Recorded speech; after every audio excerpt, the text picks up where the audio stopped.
Hello, everybody. This is the Chess.com Global Championship. I'm Grandmaster Robert Hess. It is always an honor to bring you the action and the coverage of today's event. It's a play-in. A lot of strong grandmasters are taking part, and I'll remind you of the overall schedule here of the play-in phase, because these matches, these Swiss tournaments followed by a knockout for two players, happen every Monday and Friday, 2 of them on Mondays, 2 of them on Fridays. And for those of you who are still trying to make your way through to these play-in phases, you still have that opportunity as well, because the Open Qualifier phase happens May 1st through July 31st. If you look at your calendar, I know you're all watching on your phone or your computer, you look down on your screen and it says it's July 22nd. So you still have 9 days to make your way through the Open Qualifier phase to try to join the play-in phase. And if you are a top 2 finisher here in the play-in phase, you will move on to the knockout and potentially all the way to the finals, taking place live from Toronto, Canada, October 31st through November 5th. So this phase here, it is open to all verified title players and those open qualifiers. There will be 32 total people qualifying from the play-in phase to join the 32 invitees, which include the top players in the world, some of the luminaries of the game, such as Nigel Short, Mickey Adams, Peter Svidler, and the like. And Toronto, Canada will see 8 players in that final knockout. But today's event will feature $3,750. First place winner gets $850, but more importantly, they earn their spot as the second place finisher in the knockout. And that means at minimum, you get $5,000. If you lose in the first round of knockout, you still take away a cool 5 Gs. You're going to be a happy camper. And well, you're a really strong chess player. So the money aside, you got that going for you. And today's action, it's going to be another good one. We had a fun qualifier earlier today. This is the 8th qualifier. There will be 16 total. 2 people qualify per play-in. Multiply that by 16, you get 32. And as I said, 32 invitees, 32 qualifiers. That will make up your 64-player field here in the Chess.com Global Championship. Some of the names who will be in the knockout are already known.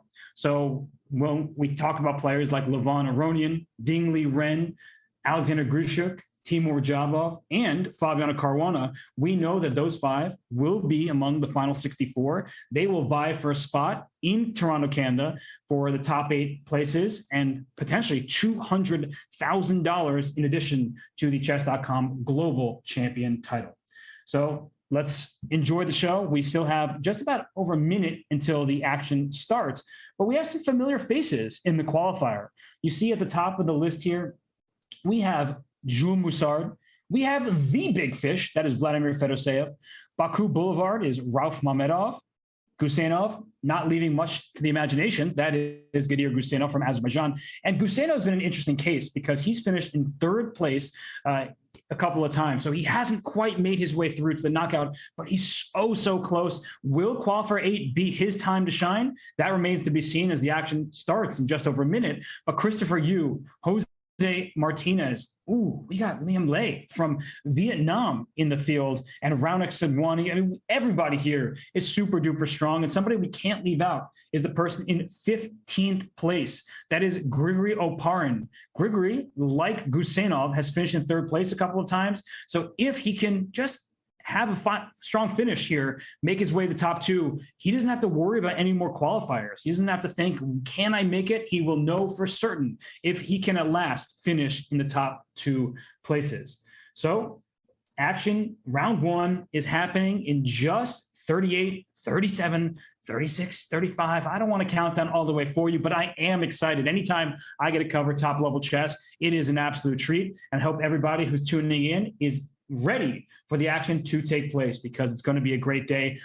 I'm, for once, at least for now, looking to chat. I see people asking about Hikaru and others. No, Hikaru Nakamura is not playing in the qualifier because he's been invited to the main event. Nobody who's already in the knockout phase plays in these qualifiers because they already have a spot. It's not fair to the other competitors. 5 seconds remain until the games start. So I am going to take us to our game between Jose Martinez and Blitz. I think Blitz needs a new username because this is rapid time controls, and he's blitzing out a little Sicilian here, c3, trying to get d4, and do not take this pawn on e4. This queen goes out to a4 with check. This is a common trap in the c3 Sicilian, where you think there's a free pawn. It is not free. The bishop goes out to d3. This is an odd formation for Jose Martinez, but he knows what he's doing. The bishop on c1 is stuck for the time being. But when this bishop tucks itself on c2, up goes this pawn to d4. The bishop on c1 will be free. And once this pawn goes up to d4, you see how strong White's pawn structure will become. So just to show you something, let's say e6, bishop c2, bishop e7, things of this nature, White can play the move d4 and expand in the center. So it's a bit of a slow moving process here, but that's what White goes for. And well, we have it. Didn't have to analyze very much because Jose shows you how this opening should go. And look at Blitz. Did I just get rickrolled, by the way? Is that avatar? Oh my gosh.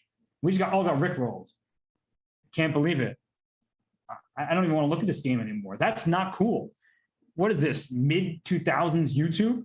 No. I cannot believe that just happened. So we do have this very, very strong center here for White. That's the good news. Black trying to strike, trying to gain space on the queen side with b5. And if Black plays b4, this bishop on g7 will try to seize control over this long diagonal. But with these pawns safely defending one another from b2 to d4, this pawn chain makes that bishop look not nearly as powerful as it would like to be. So queen b6, putting pressure on d4. I like the way that Blitz is now handling things here because he's challenging the center. He can't just allow White to continue expansion, especially with that queen that was on d8 that was in a pin. So now the queen moves out the way. White still plays e5, and eventually this knight will go to d2 and up to e4. So I do like Jocelyn's position. Jose Martinez, such a strong player. He's made a name for himself in all of these top events, whether it be the Rapid Chess Championship Title Tuesdays or here in the Global Championship. But he is now defending his pawn. His knight is going to join the party. But this pawn, while it is strong with many pieces on the board, it can become a target in the endgame. If you can imagine a situation where the heavy pieces come off the board, all the ones I'm putting in red right now, then e5 is a very easy target because the pawn is pushed too far. So that's what we mean when we call pieces overextended, pawns overextended. They're difficult to protect and they're easy to attack because Black's piece is all on logical squares applying that pressure. And knight d2, apparently that's an inaccuracy. And Black can make this move b4, attacking this queen on e2 with his bishop that's sitting here on a6. That's a very committal move. You typically don't want to push your pawns and leave a square behind. In this case, the c4 square would become White's for the taking. So it's a really interesting strategic battle right now. And Jose, he's up over a minute on the clock. That's a good look for him, especially as he's playing someone who's clearly come to fight, not somebody who's saying, I have a grandmaster opponent, I'm scared. No. And it's okay to be nervous because you care, but not because you're scared.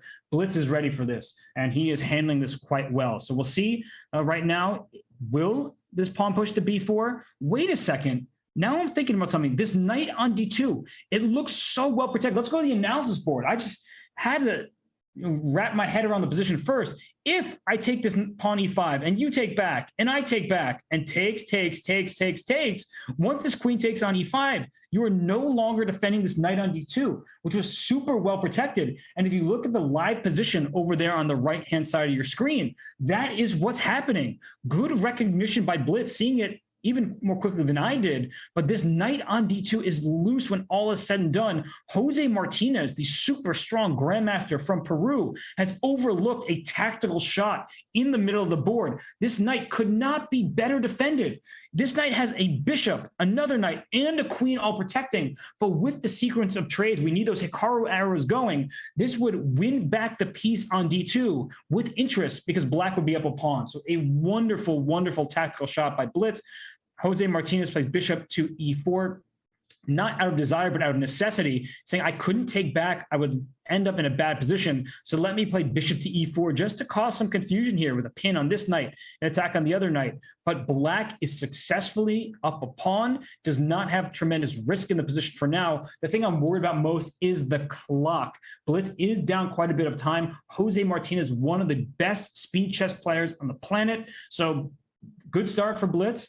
but he is going to have to keep an eye on the time here. So we're going to go on over to another game. We'll come back to this one for sure. Don't worry. I'm not going to lose sight of it. This is a very cool game, one where we might see an upset, but I do want to get a taste for some of the other players in the field and not just stay on this game forever. So as we get into this tournament here, we can see many, many games. Let's go to Guseinov. We mentioned how he's had a third place finish on a number of occasions. We'll just check in with him right now. And another lower rated player doing excellent work, fending off the opening stage against a strong grandmaster. We see that Black has the slight edge here, and look at the light square control that Black has. All of these light squares are controlled, and F6 is a brilliant move. Brad, well, look at the guns on Brad over here. F6 is played, big brains on Brad. F6 trying to open up his rooks and go to the king side. The light squares are firmly under Black's control. So the move F6 is trying to challenge for some of the dark squares, because the thing you don't want to do, if I just take a half step back here, is if this knight comes to a dark square, you can't easily kick it out. Square like C5 or D4. So what Black is doing is competing for these dark squares. Bishop comes to F5. You can try to trade a rook on E8, but what White ideally wants is dark square domination. Put this pawn on B4, bring this knight to D4, all that kind of stuff, because you are operating on a color complex that your opponent cannot fight for, because this is a light square bishop and this knight can try to hop around, but this knight is absolutely dominant. The bishop on E4 takes away its rerouting squares. The bishop on E4 also stares at G2. In can come queen to G4 with potentially devastating effect down on the G2 pawn and putting pressure on F4. So the king slides to G1. I think that's a good decision. So the pawn can in fact move at some moment, and it's just getting out of the pin. But still, I'm liking the look of this for big brains on Brad here. It's really looking like a nice position. The knight, it cannot get where it needs to go. Go over here. Go over there. Go up to C5. Move like a bishop, please. But knights cannot do that. And the pawns, in combination with his bishop on E4, are really controlling that knight. Queen A5, I think we see the purpose. A5, queen C7, excuse me, attacks the pawn. B4 simply defends. We like this pawn chain. Knight C4 is not out of the question. We need to look at that move, because if this pawn takes on C4, you lose this bishop on E4. So it's essentially offering a trade of pieces. Knight C4 is played. This was an oversight by the player with the black pieces here, because when the knight comes to C4, now the knight can come to D2 next. We're also threatening this pawn on B6 directly over here with 3 attacks and only 2 defenders. So a great decision right there by Guseinov. And he did have the worst position, but he's hoping to get out of this and outplay his opponent, not just on the board, but on the clock as well. It's not a good look for Brad to be down 3 minutes against Guseinov, who is one of the speed chess players in the world. You do not want to mess with Guseinov. So this is a very, very nice decision by Guseinov, bringing this knight around. And if this rook were to move, the knight going to E5 would be very powerful.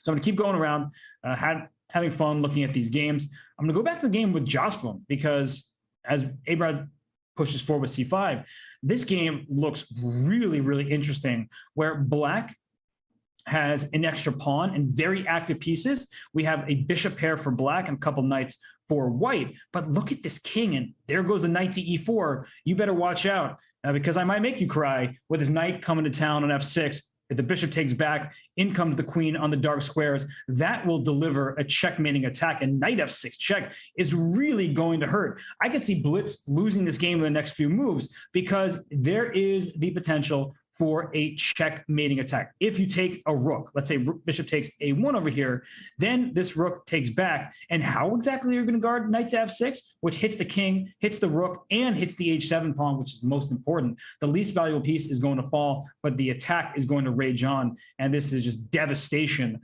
for Black here. So the rook should not be captured over there on A1 after the move knight to E4. What can White do instead?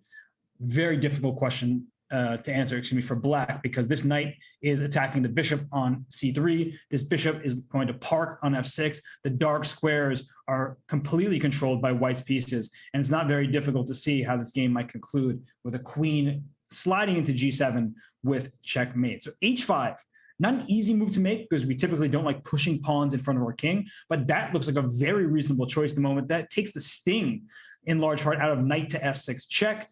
So that is one option. What else can we consider here? I'm so nervous about most of the, I think I'm actually looking to sacrifice. Maybe rook takes f3 and then knight to d4 so I can try to attack this f3 pawn. I don't think I can do this in time because after we see this capture, you don't want to play knight f to d4 because you allow this knight into f6 and the dark squares are still a problem. So exchange sacrifices are something you should typically keep in mind when you shatter your opponent's kingside defenses. So rook takes a3 is a good idea, but perhaps can't be played in this particular moment. So what else can we do? I think I'd play h5, but I also believe that you can't be down this much time against Guseinov. So even if Blitz manages to survive a bit longer on the board, which is looking increasingly unlikely given the eval bars rise and just the nature of the position, I think that the clock will be the enemy. And there's just no way to survive when you only have 2 minutes and 27 seconds. Reminder, no increment in this event. And this king is very, very unsafe. King safety is so important and black just doesn't have it. So knight f6 check is very interesting. You could also start with rook to b1, just asking this queen where it's going to go, because if we can get a rook to the back rank, I know I'm doing something illegal here, but if I can get a rook to e8, for example, I'm going to checkmate your king. So I know that rook belong in open files. Black has full control over the d file, so maybe I can swing my rook to b1, then play knight f6 check, and I'm kind of getting the best of both worlds. I'm still going to attack on the king side, but I'm going to slide my rook to b1 first. Maybe that was advantageous. So we see a trade here on f6. Queen h6, queen g7 is check and mate. So the queen comes back to b8, and that's a great defensive move, trying to get to f8. So this rook can go to b1 still, and that's probably a good move. But the queen goes over to f8, where it takes away queen h6. So really good defense, stubborn defense by Blitz. And if Jose is not careful, rook takes f3 was about to happen. That's why he plays knight g5. h5 force, knight to e4. I see white's plan. I hope you do as well. Let's replace a bishop with a knight, or let's slide this queen into the h6 square to deliver a checkmate on h8, if not g7. So really nicely done by Guseinov. Apparently there is some kind of defense here for Blitz. I mean, if I didn't have the eval bar, I would say the game is just over. But now we should always look for defensive resources. And what a move that is. Rook to d5. This rook can come to f5 just to make sure this bishop or the knight that wants to replace it doesn't have the easiest time. I really like that decision. Rook to d5. So rook comes to b1. This queen has to move. I'm anticipating queen to f8. But then I think this bishop was all the way back to a1. Let's bring that bishop to the first square. I don't like bishop b2 as much. It's a good move. But why here? Is it to eventually reroute or to play for bishop a3? I just felt like keeping the rook with a fully open file was stronger. The advantage is still white's, and knight f6 check is still going to hurt. So we understand what Guseinov's threat is, but I don't know. I just feel like the bishop belonged on a1. And we want to thank the big fella, that's GM Canny, for the raid. Appreciate it, buddy. Hope you're having a great day, and I hope, well, maybe one day you play in these qualifiers. You're a title player. Get on in there, Canny. Come on. James, you can beat some of these GMs for sure. And, well, Blitz is not going to beat this GM. Knight takes d5. White is now successfully up in exchange. This knight is pinned. Trade off some rooks. Take this knight on d4. Black's king is still in not great shape. So white wins material and will win this game. So we're going to get on out of here. The upset, it was in the making. After knight takes e5, I'm just going to show you that one moment. We don't even need the analysis board. I'm just going to show you that moment where a great tactic by Blitz. Knight takes e5. The knight on d2 was vulnerable, but unfortunately for him, Guseinov was too strong in the aftermath, and we get to a position where Jose is going to take this one. So let's move on from here. Let's keep on going. Let's see. All right, Guseinov won his game. Jose just won his as well. Let's go to see how, whoa, endgame time. It's winning for Jules Moussard. That is the player with the black pieces, the French grandmaster who's been gaining tons of rating points in over-the-board play. This is now quite simple. You play knight takes f3 with check. You take this bishop on g1. You win a king and pawn ending. You could also just simply take on f4. But after g takes f4, the bishop slides to f2, and the game does continue. So a knight takes f3 check looks like step one. And I'm actually going to show this. And the reason why knight takes f3 works, and maybe Jules will just show it. And actually, I don't even need to show it because whoa. That's not what I was going to say. Okay, analysis board we go, because knight takes h3 was a big mistake. Instead of this, after hg5, the king has to take on g1, king d5, you simply win the king and pawn in game. You're going to take on d4 and you win. If this king goes out, takes, king f3, we have to do some simple calculation. e5, king g4, e4 takes, e3, and it's just a race. In endgames, there aren't too many pieces. You just win. You have a queen. You put your queen in the corner. You then go win that pawn. Instead, in the game here, we saw knight takes h3. And if king takes h3, you lose. Because after king h3, h takes g5, king g4, king d5, takes. We win with our extra pawn. That much is clear. But what Jules Moussard, the very strong French grandmaster, overlooked is after gh6, knight g5, king g3, all of a sudden, black is no longer winning. And the reason why is if you play king d5, the white king goes up, not to g4, because after knight f7 and h7 here, black goes king e4, and this is actually beautiful stuff. And look at the player with the white pieces finding the correct square. After king h5, there's king f5. I'm not even taking your pawn, because had I taken your pawn, the king comes to g6, and white wins this game, because the knight in the corner, the knight in the rim is particularly dim when it's just being lost. And so this would not be good. Instead, king f5, the king is shouldered out here. The king goes to h4, the black king comes back, you win the pawn, you win the game. So in the live position, you'll see the difference with king to h4. If this knight goes to f7, h7, and after king to e4, check this out. Try this out for size. King g4. What a brilliant idea in this endgame. You say no king f5 for you. You do not have access to that square. And if your knight moves, unlike bishops, knights cannot lose the tempo. The king goes up to g5, and I just go chase your knight in the corner, because your knight can only go to h8. And if your king goes to take on d4, my king goes to h5, my king goes to g6, and I'm going to win your knight, e5, king g6. If your knight goes to the corner, I simply go up, and I win not just your knight, but the game, because it looks like we're promoting simultaneously. But unfortunately, those darn chess.com bugs, I can't do it because you're in check. So if the clock is accurate, white might just lose on time. But what a game this has been. This is a draw on the board. But if you're Jules Moussard, you do not repeat moves, and there it is. He is going to flag his opponent. So we'll see that. Okay, play queen e5, and take this pawn. Take the pawn. Take the pawn. Oh my gosh. Oh, it's a draw. Oh, that was, I mean, I hope all of you saw that. And I hope that chess.com was watching. Whoever is writing the news report, please get that game. You could clip it, ship it, send it to whoever. Deliver it as a birthday present. This was beautiful technique by Lille 28 here, drawing a super strong grandmaster. That was seriously awesome. Instant replay. Going back in time here, because this technique was exquisite. So many of us would have played king to g4 without thinking. That move, 19 seconds left for the player with the white pieces. That move loses. The most obvious, most natural move is wrong. King h4 is correct, and knight to h7 was played. Again, the whole point was in this continuation, the king is wanting to come up here. So the king going to e4. No, I don't play king h5. I showed you why that's losing. King comes to f5, shouldering this king out of the squares. So the king chases down the pawn. The knight covers the promoting square. That's game over. But you play king g4. What an endgame. I don't think I've ever seen an endgame quite like this. And it was still holding under 20 seconds left for the player with the white pieces. A miraculous, a marvelous draw for Lille 28. That was unreal. So let's move on for now, but let's not forget about that. That was really instructive stuff. We still have other games going. Oh, the big fish has in fact won his game. No surprises there. That is Grandmaster Vladimir Fedoseev.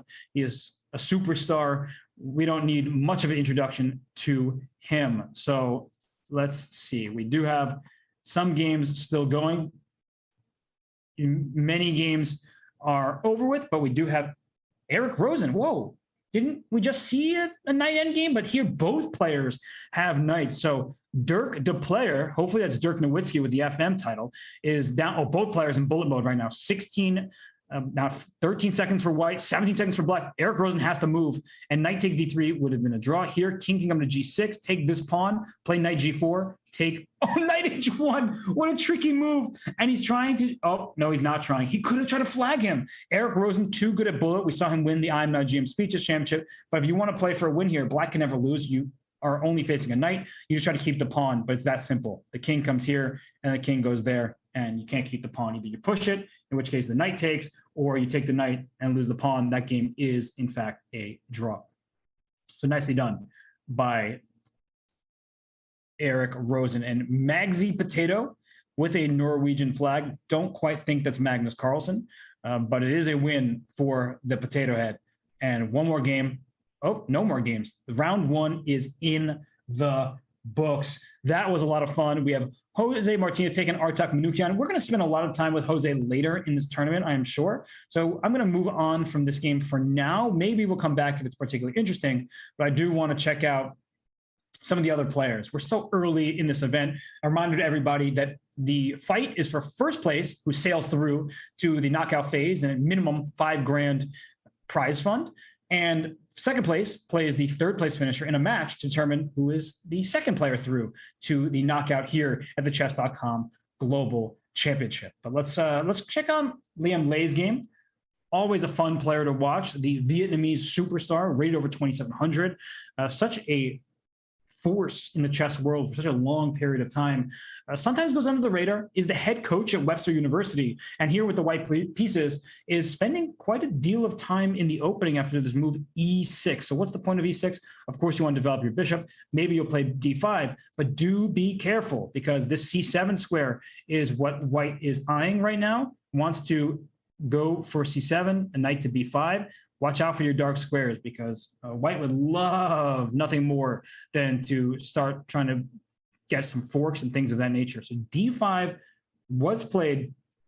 If this knight comes to b5, there may be the move pawn to e5, attacking and shutting down the bishop on the diagonal. Let's note that e5 looks like a fork, looks like it should win material, but these knights are in contact with one another. So after the move e5, white can take on c6, which is offering a knight trade, but more importantly, removes the guard of the e5 square. So white would just win a pawn there. So e5 is too soon. Can't do that just now.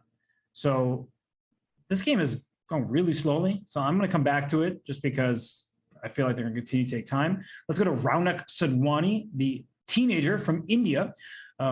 What a great player he is and has become. And La Street, c'est ma maison. We got a little French name here. Pardon my French because I don't know who this is. And I don't know what's going on with that username, but still C4, I do get what's going on in this game here. A pawn push, black says, no, thank you. I don't want to open the position. And will we see C5 attacking the bishop? Brown says, no, let me play queen e6, get out of the way of my bishop on f8. Let's not block in our own pieces. Queen e6, this bishop can simply develop. e4 is very well defended. And maybe you want to take on d3 at some point because look at these bishops. I want to talk about the strength of pieces here. They're staring at this king. So there could be some sacrifices on the horizon if white is not careful. There could be an e takes d3 and a bishop g2 and a bishop h2 and all that kind of stuff just to break open white's king. So I like the look of this position at first glance for Raunak, but you can see in the evaluation bar that black is the side to be preferred. And I can get behind that. Black is behind in development. White can start with his move c5, forcing this bishop away from d6. A bishop trade is not scary because once the bishops get traded, white pushes this pawn up to d4. And now we have a defended pawn chain and the bishop on b7. Not a good piece. I'm going to show this really quickly on the analysis board just to illustrate why this could be a problem, is that in the event of a trade here and the move d4, this pawn on b4 is just a target. You can't protect it with a pawn, and a pawn's best friend is another pawn. So white can play a move like queen to d2 or rook to a4 and just get this pawn, because the only way you can defend is eventually with knight d5, but then I'll remove the guard with bishop c4 and taking. So let's say this queen comes to g5, looks great, looks threatening, but there's a pawn in the way. So after a move like queen d2, knight d5 is needed, and then bishop c4 is very straightforward. I am making my intentions very clear. I'm going to take on d5 and take on b4 at some point. Doesn't have to be next move, but in the next couple moves, I will do just that. So this is why the move c5 is good. Instead, h3 was played, clearly worried about some kind of sacrifices here, but now black has the upper hand, and castles was not the move to gain control of the position, and knight d2 is a move that allows development. White is putting pressure on e4, so maybe already bishop takes f6 was the threat. And now look at this. Whose bishops are stronger? The bishops for white, similarly, like black's aiming towards the king side, or black's going for g2 and now offering a trade. I am worried about this pawn on b4. It's an pawn that's maybe overextended, makes it easier to attack. And at this given moment, I don't think that white should take on e5. You want to trade when it favors you in some way. Take on e5 brings this queen up to e5. Black is more active than if you allow a trade on d4. That actually opens this pawn, allows the pawns to connect with one another on d4 and c4, but opens up the file for the rook on e1. And that's really good news for white in this position, because you would like to take and maybe even advance that pawn some more. So I'm liking the look of this. Not easy to find individual moves. Rook e1 is telegraphing your intentions. Black isn't just going to take on d4, but whoa, that was a really quick and a big decision. I mean, bishop takes f3 there. That didn't feel necessary, but Raunak anticipated knight f3 and takes. He didn't want to take on d4 and maybe allow this knight to come to f5. I understand that, but d6 was available. If you take on e5, pawn takes e5, we like the bishop pair. That sounds really good, but I also like this open file for black. This pawn on b3, maybe a long-term issue. And if we trade light square bishops, I could see a future where black just goes after this b3 pawn later with a move like knight to c5. It's a long story. The position is level. You can see the engine saying as much, but bishop takes f3. That felt a bit impulsive, perhaps. And rook a d1, defending the pawn tactically. Please don't take on d4. You lose your queen with bishop h7. And we see some trades. And c5 played a great decision. I was asking for that move many turns ago, but now we see the clear purpose. Give me your a6 pawn. Give me the c4 square. Let me attack your king. There's pressure over on f7, but for now, the a5 pawn is under attack. So step one, rook a1, defend the pawn. Now bishop takes a6. That looks like it's going to be a problem. So black needs to be very careful. A move like rook a8 simply to defend that pawn. No. We don't like the look of that. Queen b7, doing very much the same. Also not pleasant looking, but maybe required. That just doesn't, it just looks so unappealing. So instead, h6 is played, and I think it's time. Bishop a6, if you take it, that pawn, and it's captured, it looks like there's rook a8. And let's say rook a8, there's the move queen e2. Let me defend my bishop with the queen, and that way you can't win the pawn back on a5. And let's say you make some kind of random move, like h5 or something, bishop c4. Now you're going to struggle to take this pawn a5, because after we swap rooks, this queen is going to enter on e7. This could be a very, very, very, very big problem for the black king. So something like this does not look very pleasant, but there's no rush to bring this bishop back. So white is playing really well in this game. Have to give credit where it's due. And it's Christophe Sochaki from France playing a very, very nice game, outplaying Raunak Sadhwani the whole way through this far. King f8, I understand that. I was just talking about how this queen would infiltrate on e7 in the event of the bishop sliding back to c4. So king f8 says, nope, you don't get that file. But what is black going to do here? That's the big question, everybody. It may seem like this is a position where white is forever tied down. Let me draw my arrows correctly to the a5 pawn, but you can't increase pressure on the bishop. You'd like to force that bishop to go, but you never could. And so the rook came back to e8. This queen should probably just go behind a passed pawn. Now you have a queen and a rook trying to shepherd that pawn through. The bishop will then retreat. The a5 pawn will become the a6 pawn. And if you're not careful, before you know it, it'll become the a7 pawn and then the a8 queen. So this is looking really, really nice for white. And queen d2, how could you complain about that? But if this bishop does move, you're going to lose this pawn a5. So I think queen d2 was imprecise, and maybe the best decision now is to go back to e2. That is what Grandmaster Sochaki does here, and that's the sign of a fantastic player. most people, not just in chess, in life, if they do something, they don't want to take it back, even if they can, right? There are no consequences. This was a position we just saw before. So there are no consequences to his misstep. And so he decides, you know what? I am the one who made a mistake. Let me improve on my decision-making. So queen e2, great move. And Raonic says, I got to go queen d8. I can't keep going rook d8. I'm going to lose if this queen comes behind the pawn. So the queen cannot go there because the bishop is loose. King g2, small improving moves, king to g2, right? Just make this move. Now rook a4. I can bring my rook to a4 and put pressure on the b4 pawn. And how do you defend that? You'd have to make a move like queen to b8, but then the bishop is free to go. And I'm going to show you that. Rook a4 immediately threatens the pawn. If you play queen to b8, now you're no longer putting pressure on a5. The bishop slides back. This pawn goes up to a6 next. Every single white piece is doing a brilliant job of escorting that pawn to the other side. And we're seeing rook a7, queen d3 was played, queen a8. So a big mistake by Grandmaster Sochacki. Raonic Sadhwani pounces. He seizes the moment here. Just an instant replay. Rook a4, definitely a better move going for this pawn. And after rook a4, queen a8, it does look like the a5 pawn is going down, and that may be the case, but at least you get b4 in response. So that's a big, big miss there by Sochacki. And as we see the game continuation, all of a sudden here, black is even in terms of material, and black has coordination that was not previously available to him. So one wrong decision, and all of a sudden your entire advantage is thrown. It's out the window. So yeah, Raonic is doing okay here, and he's well ahead in the clock. So in a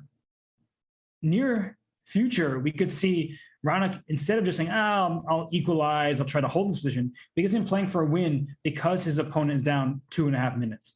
So I will keep my eye on this game and might come back. It looks like Grandmaster Liam Lei from Vietnam, we were talking about him earlier. He's in an endgame here. He's got the white pieces. He's got the pair of bishops. But it's not really an advantageous ending, because if you win a pawn, which sounds ideal, let me win a pawn e4, you have opposite colored bishops. There's no universe where white is going to win that game. So you see Liam Lei play bishop to e2, trying to keep more pieces on the board. What's his plan? That I'm not sure of. I'm not going to lie to you and make something up. But the knight on e4, it actually can't really move, right? Look at all of its legal squares.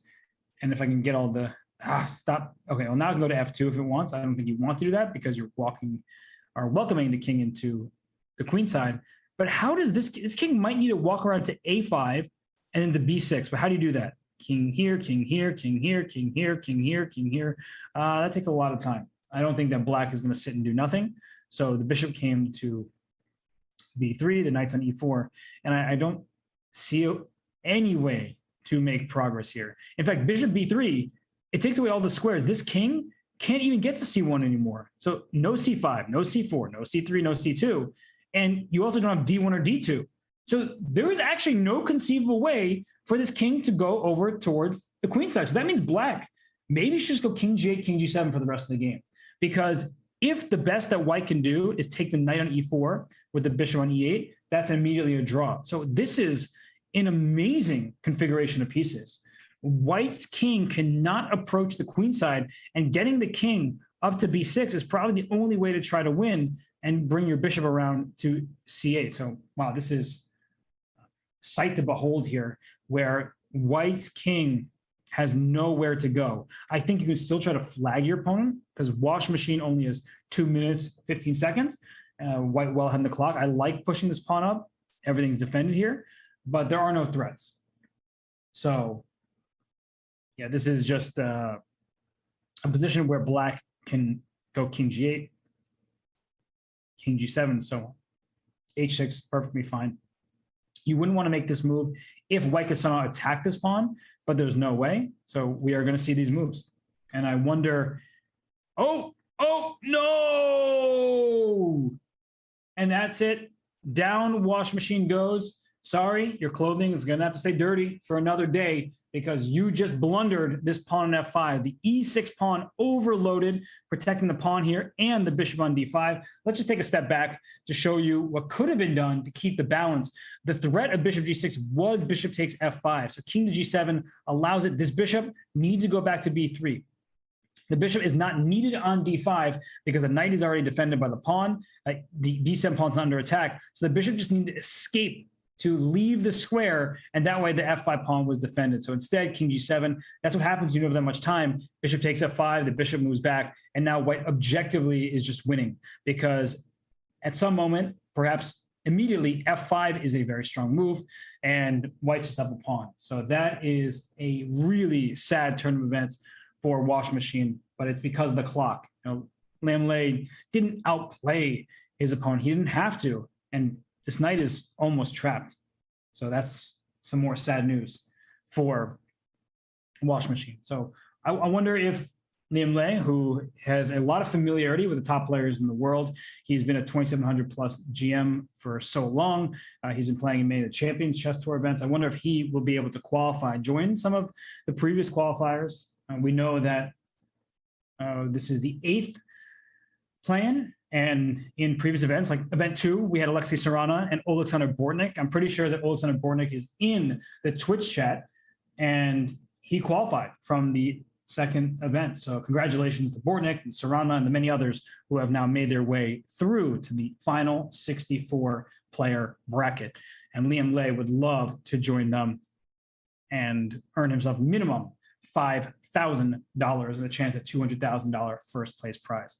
So this one, it's concluding very shortly. The way to win this position for white is you would like to bring your bishop to a place where you can deliver a check, say on g6, maybe on b5. But right now, actually, bishop b5 is such a big threat and can be played because bishop c6 is not available without allowing white to spring free a second passed pawn.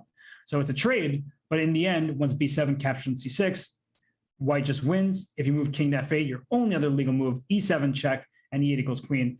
Black resigns, Liam Lei wins. He goes to 2 out of 2. Congratulations to him on a good start. What's going on with Raonic Sadhwani? He is in a drawn position objectively, but with 38 seconds, will his opponent be able to survive this? F6, this is getting tricky. This is not just an easy draw where it's one rook against one rook. You have to be very careful here not to make a mistake. And h2 is a great move because his rook wants us to go to h4. If you play h2, rook h3, you lose the pawn on the spot. Rook h4 threatens h2 and h1. Uh-oh. Threat not there because of checkmate. So you do have to bring this rook to a1, and then you have to bring your rook to h1 after this pawn goes to h2. But black has white frozen, right? 23 seconds left for white. Black can just play this forever, eventually try to go to rook versus rook. Play rook h6 here. Because if e6, then you take this pawn and it's pinned. But after rook h6, there's king e7. You have to be very, very careful. There is a universe where black can lose this game. I'm going to show you that very quickly because I know that white has 23 seconds. But if we just go king, it's like rook h7, king e7, and you just bring your rook somewhere careless, here comes e6, because after rook h7, defending the pawn, no, I will not take your pawn. I will go rook takes h2, distracting your rook from the f7 pawn, and after takes, I get a queen. Thank you very much. That was a fun game. And it looks like the pawn is, in fact, on e6 in the game, and rook h6 was played, e7 check, king slides e8. Now, after king e5, rook h5, this rook is going to have to go after this pawn. It's the only way here because white's next move is rook not to a1. And the reason not a1, because once this pawn promotes, the queen covers a8. The rook is going to a square like b1, because once the rook gets to b1, black cannot cover rook to b8, or rook d1, rook d8 is check and mate. So you have to play, I believe, rook g2 here if you're Raonic. Otherwise, you lose this game, and then you just give a bunch of checks. Oh, what? Giving this pawn up? Okay. Well, Raonic, he's trying to flag his opponent, but I think objectively he's lost. So his opponent is just going to go like this. White is winning this game by no time, and that is why Raonic, oh my gosh, he's fortunate to make a draw. I don't really call him that fortunate because he sort of chose to lose, taking a risk in his opponent's time trouble. But if he just goes back like this, the threat is just rook to h8 and it's winning. The problem is once you get something like this and check and the king moves and you get his queen, well, I don't really think that Grandmaster Sochaki is quick enough to win this. He would win the pawn, that's for sure. He won't lose, but he didn't have much time. So I don't think he would have been able to secure the full point. Okay, let's see. More games are going. We have, why not this one? Samvel Tersahakian is in a chess mood and is completely winning. Rook takes g6, pawns going up to f5. White is up 2 pawns here, and the pawns are just going to roam up the board to the other side. So this is winning for white. Oh, we see a draw. Andrei Ostrovsky drawing Nico Theodorou. Let's go to some more games. Oh, that's checkmate. So a lot of these games have in fact finished, are just finishing. That's a checkmate on board, too much material. And let's go back, I guess, to Samvel's game because he's in a bit of a pin here and he's spending a lot of time, 25 seconds left for Samvel Tersahakian. He needs to speed up. He's winning. We see that, but he needs to speed up. And his next move is king g5. Maybe king takes h5, but king g5 does, maybe bishop takes g3 if you're not looking too carefully. Okay, now you take. So now we have 3 pawns, push him. Knight g5 is a good move. Where's the checkmate? Rook h6, f7 check. We'll get you a queen. f7, rook g8 is mate. Knight f7 followed by rook g7 will be mate. Oh my gosh, he walked into it. He walked right into it. He didn't have time anyway, but he blocked his own pin on the 5th rank. And so now the knight could move to f7, and then that's checkmate. This is a funny configuration, but that is check. That is mate. That is the game. Good job, Armenian Grandmaster Samvel Tersahakian. 2 rounds are in the books. Okay, how many people do we have tied for first? It looks like all the way down to too many people to count. So we have a big, big tie for first place here in the 8th qualifier of the Chess.com Global Championship. These games are played at a time control of 10 minutes per side, 0-second increment. So flagging will occur. It's a big part of the game here. I know maybe it's not the time control that some certain former world champions enjoy, and we do respect all of our world champions, even those who decide to give up their title. But this 9-round Swiss does not have increment. It is 10 minutes, 0-second increment, and the first place moves on. Second place has a match with the third place finisher to see who gets the next phase here at the Global Championship. Round 3 has begun.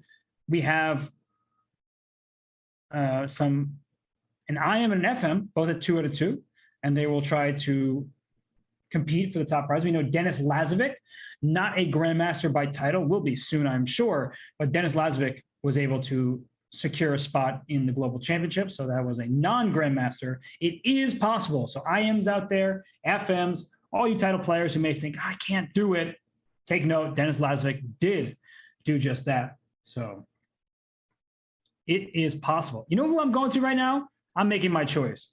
We're going to Chess Coach, because the coach is 2 out of 2 and playing Grandmaster Anton Demchenko. So this stemmed from a Sicilian. We see Black's double pawn structure. White took a knight on c6. Black's pawn structure not ideal. And this move in particular, e6, not one you want to play, because then knight d2, knight c4, knight d6. Hello, d6 square. You're not happy to see me venture to d6 with my knight because you can't kick me out. And e5 is extra well defended. I'm really liking the look of this position for Demchenko. I think double pawns in quicker time control games are really difficult to deal with. So making sure you don't lose a pawn at any moment, just not that simple. And queen c3, I do like the activity by coach because c2 needs to be defended. At bishop d2 already, you're giving away this pawn. You're just kind of being a thorn in Demchenko's side here. You're also looking at this e5 pawn. We saw Jose Martinez blunder an e5 pawn earlier in the day, but for now, White's pieces defending the square, 3 of them are enough, unless Black can bring a rook to d5 or something like that. So this game is certainly better for Demchenko. I like how quickly coach has played, but his position is very, very uncomfortable. And maybe we'll see coach play f6 just to gain a little bit of space, but I hate that move because it leaves you with an isolated pawn that's a very easy target. So what to do? Knight b6. Uh-oh. Bishop d2. The queen has to go into b2. And then when white plays a4, this queen is about to get trapped, everybody. I can show you this. I'm going to bring up the analysis board here that after bishop d2, queen b2, it looks like, oh, I can just chase your queen, but your queen will have a3. So I play a4 first. And let's say you play some move like rook to d8. Here's how I just trap your queen. I bring my queen back to d1. And the reason why I need to go queen to d1 is if I bring my rook to b1, it looks like your queen is trapped. Actually, no, I don't need to bring my queen first. Knight e1 protects d3, attacks your queen. Your queen is, in fact, trapped down here. It's that simple. I thought I was going to play queen d1 just to defend c2, and my next move is rook to b1, but turns out it's not necessary. So knight b6, h4, playing on the wrong side of the board. I guess it makes perfect sense. Whenever somebody is fianchettoed, you want to think about launching your alpha 0 pawn down the board, or up the board, I should say, to h5.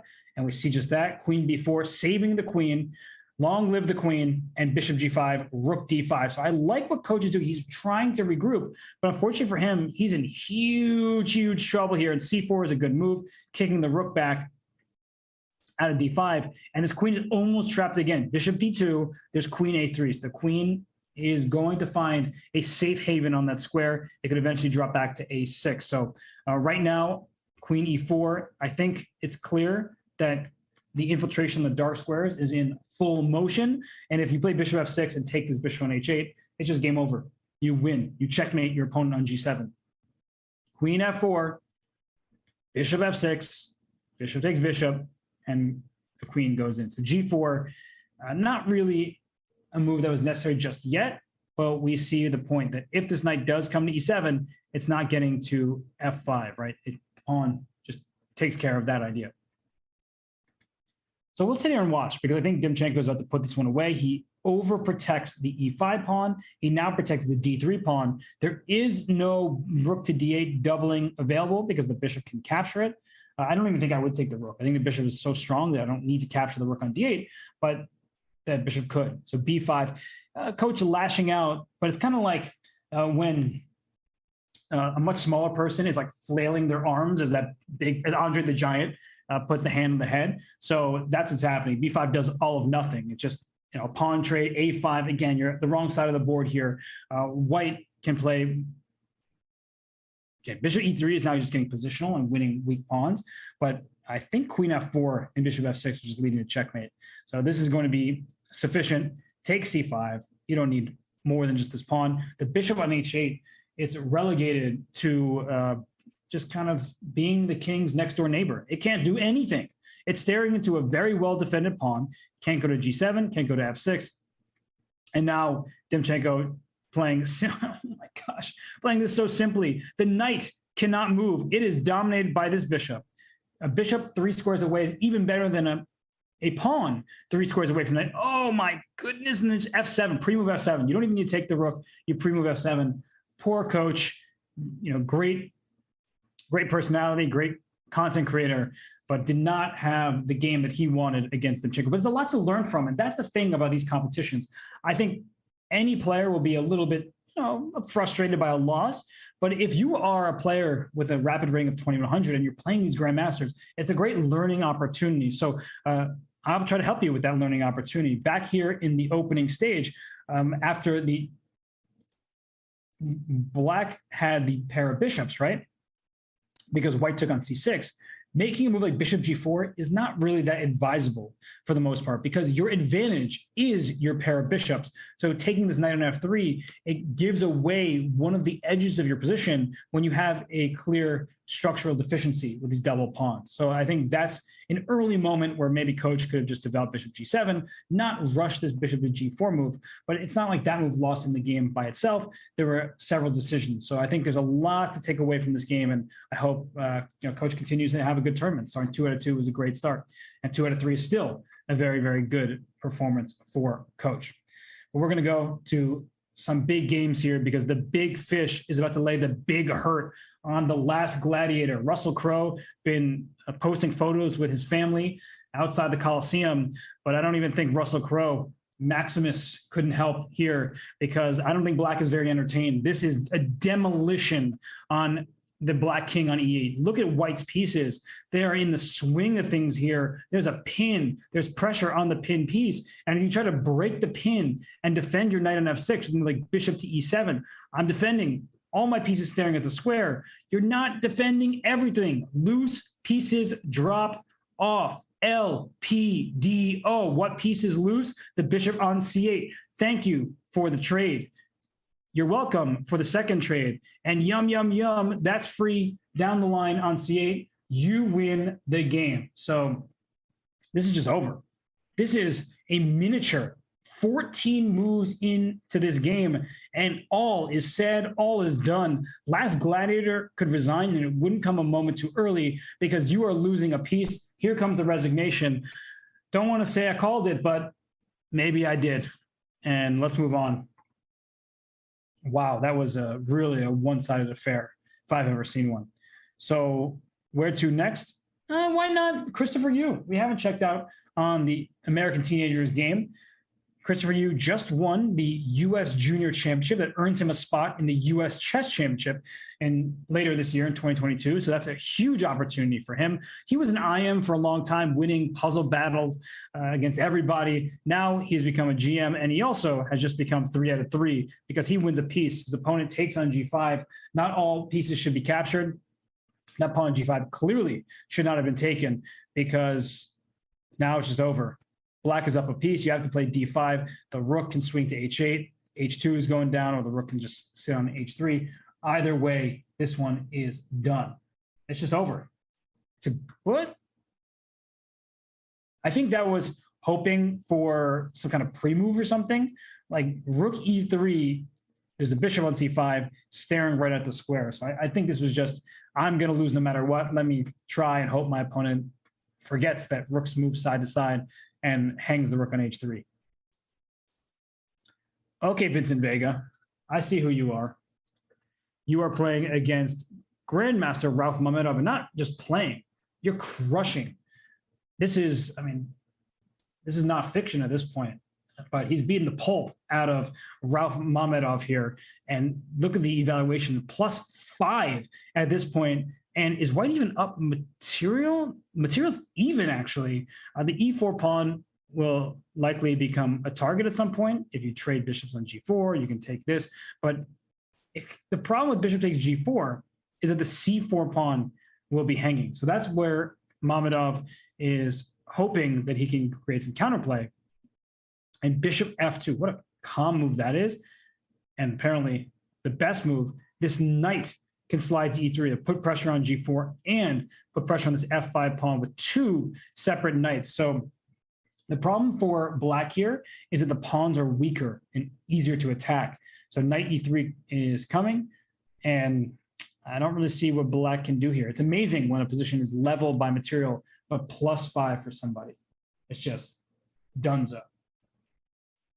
So let's see if other games are good to check out. h5, okay, that's a good start. I don't really see what you're doing about your pawns here. It was a good effort. The knight on e3 defends c4, so that means the bishop is free to capture here, or the knight is free to capture on h5 because the bishop is not needed in defense of this pawn. Yeah, this is deeply unpleasant. This is really, really not fun to have from the Black side. So let's check out some other games. That game doesn't look too interesting. How about this one? We're going back to our IM-FM matchup from earlier as Vincent Vega, John Travolta would be proud, steals the pawn on h5. What is happening here? Redindu, 2003, and Marty, 435. What's the material count? Black is up a pawn, but is worse. It's always interesting, right? And I think the reason why Black is in some trouble, potentially, is the a7 pawn is targeted. The king on e6 is in harm's way. Watch out for move like c5. kicking the knight on d6 out of here. So knight takes d4 would be a discovered double check.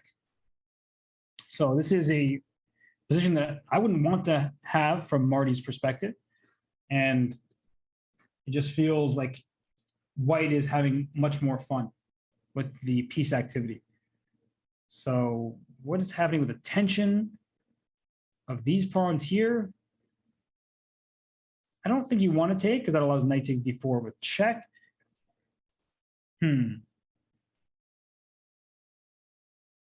Yeah, I don't really see what to do here. It's a challenging position for black. Do you just push a pawn or something like an H pawn move? But I think this is a position where, ooh, I was about to say black can't just sit and do nothing. King f5, now that's a great move, putting pressure on f4, also freeing this knight to get out the way. The knight was previously pinned, or sort of pinned, because the white knight's in the way, but it would allow a discovered check. So this is a good move attacking a pawn. And knight takes d4, pawn takes d4, rook takes d6. That wins white back the pawn. But at the end of that, black will bring the rook to b7 and then just go after b3. And I think too many trades will happen. So white will not be winning that position. So I think it's just a great move. Maybe the only move to keep full equality. I'm sure there are other choices that left black doing just fine and with good chances to hold. But king f5 said, no, this position is not just going to be okay for me. It's going to be completely level, and maybe black can play for more. You do have connected passed pawns after all. Can't play e4 without dropping d4, so that's the problem.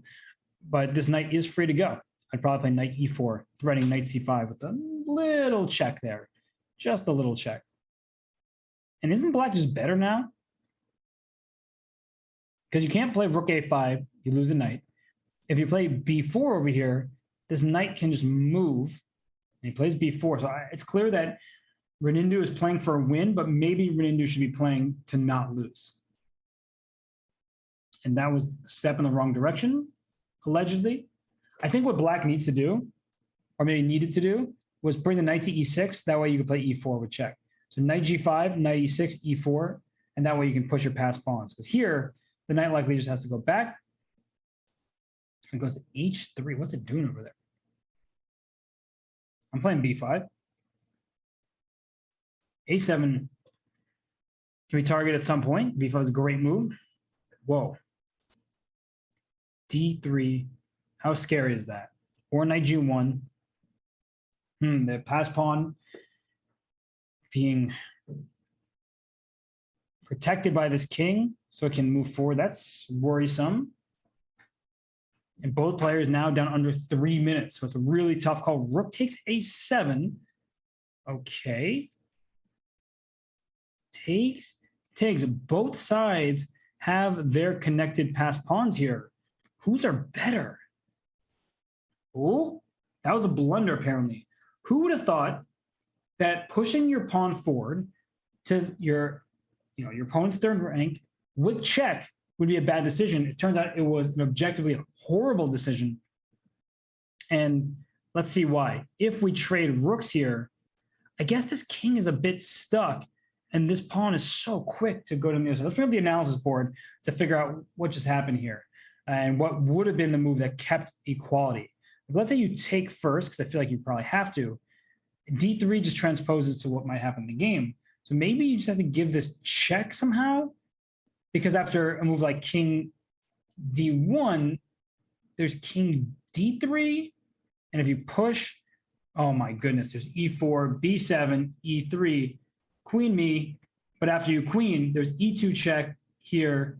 Oh, this is an unbelievable sequence, because it seems like white should be winning once you take a knight. But queen f1, king g4, queen f5, queen h5 checkmate. It's a forced checkmate when all was completed here and black is on top. So that's really difficult to see. I mean, how can you blame a player for not realizing the knight g1 check is the way to go? And that if the king goes to d2, you have knight f3 check. And if we get this kind of position here where the king tries to run away, oh my gosh. It's not d3 now because the b6 pawn or b pawn goes b6 and promotes, but it's knight e1 to d3 to c5 just to stop that pawn. This is a ridiculously deep concept to find. It's very instructive. I'm learning from it, trying to find the key squares. But this would have stopped White's pawns. Whereas if you look at the game, I don't think White's pawn is being stopped, is it? With this pawn going to queen next move.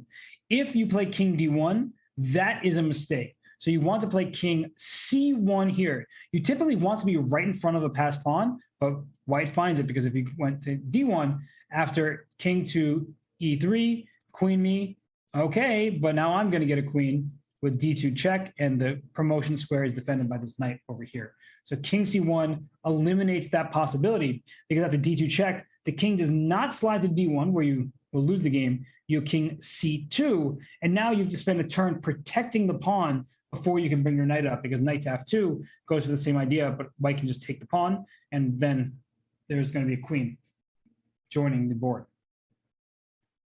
This is really good technique by White, and Black had a draw, right? Objectively, we saw that there was a possibility to save the game, but it was really, really difficult stuff. Really difficult stuff.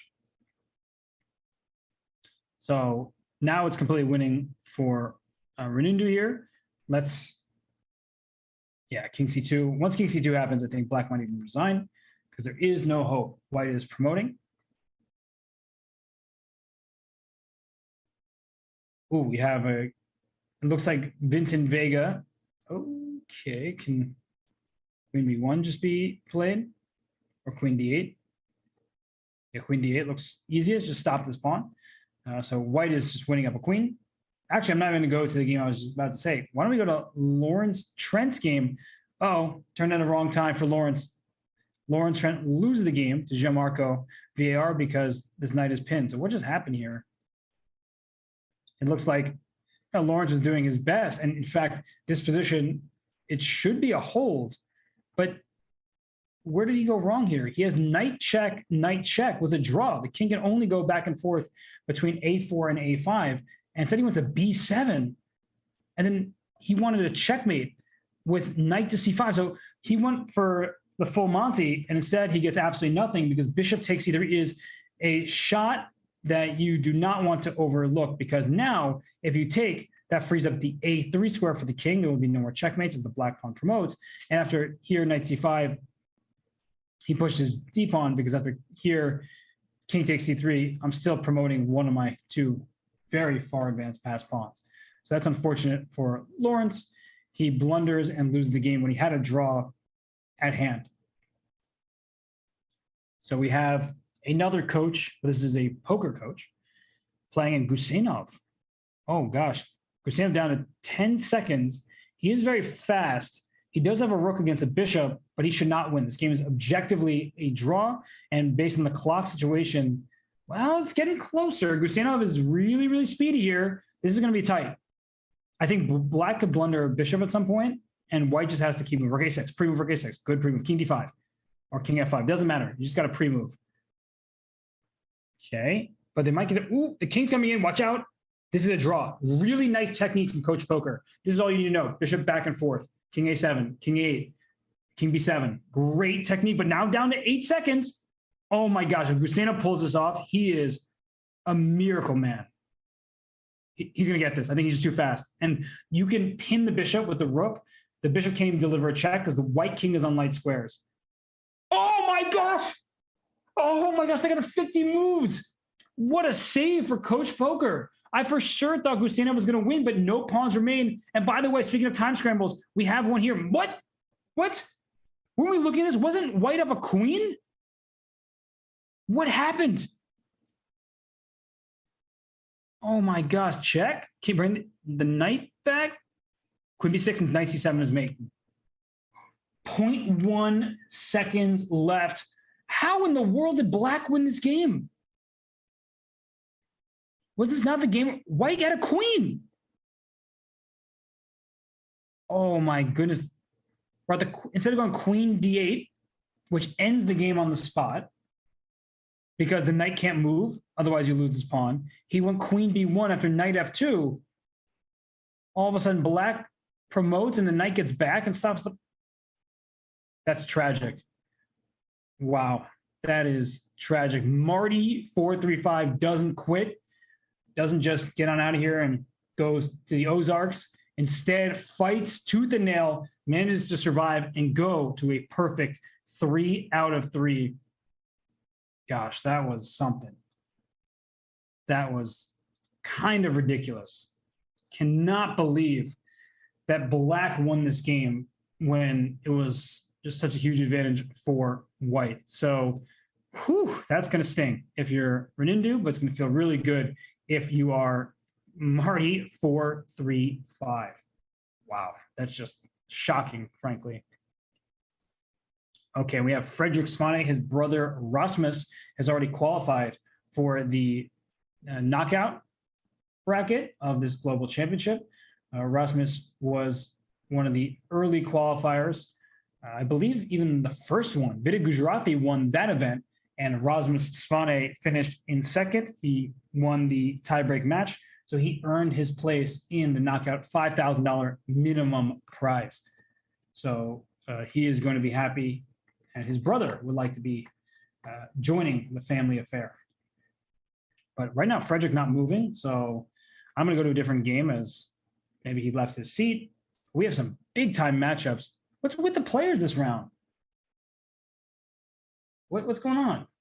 Where are you, Vladimir? Come on, Vladimir, get back to your chair. But we're going to go to games that are actually in progress. We have Liam Ley with the white pieces against Vladislav Kovalev, the very strong grandmaster from Belarus. And we see a position where White has the pair of bishops, and that looks really promising because you can put your bishop on b2. You already extended your pawn. That's fianchetto. And if you look down the line here, well, there could be a nice little checkmate attack if you're not careful. You move your knight out the way. So what Black often does here is think about d4 and e5, trying to close down that bishop. Black has a light square bishop that is blocked in by his own pawn. So playing d4 and e5 would be nice, but knight f3 stops that. So stopping distracts, and you see the evaluation go in White's favor. So if we just take a half step back, I do think that d4 was the right choice. And you may think you're allowing this queen to slide over to g3, as it does in many positions just like this. But once Black castles, defends that, you would like to play e5, get this bishop out of here. You're worried about overextension, so I can see the downsides. I can see why you would be nervous to play in this manner. But I do think that this bishop on b2 is going to be very, very powerful. As we return to the live position, we see just that. You can't play e5, you can't play d4, so this diagonal is going to remain a problem for Black. It's just complete control over a color complex. This is a bad bishop on c8. Grandmaster Liam Ley from Vietnam should be thrilled, not just with his 3 out of 3 score, but with the position he has obtained 8 moves out of the opening. So really, really nice position for him. I think he can play this favorable setup and does not have tremendous risk to be concerned with. So let's see. We have so many good games going on. Let's go to Christopher Yu, taking on Santo Blue. And I believe that is Grandmaster Vahal, if I'm not mistaken. So a5 challenging this pawn structure, b5, up the board we go, c4 or a4 next to keep that pawn protected. And, well, White is extending quite a bit in the position.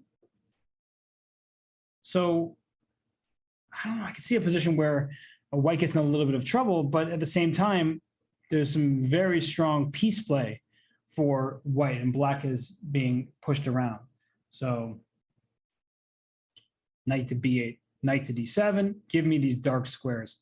That's going to be good news for Black. And maybe we'll see at some point b6. Be very, very careful about that move because you're opening up the diagonal. Your rook on a8 can become a quick target, and the c6 square might get under White's control. So you have to really calculate before you just play a move like b6. But I could see an argument for b6, bishop b7, and just completing the development because the bishop doesn't really want to sit on d7 or e6 or really even f5.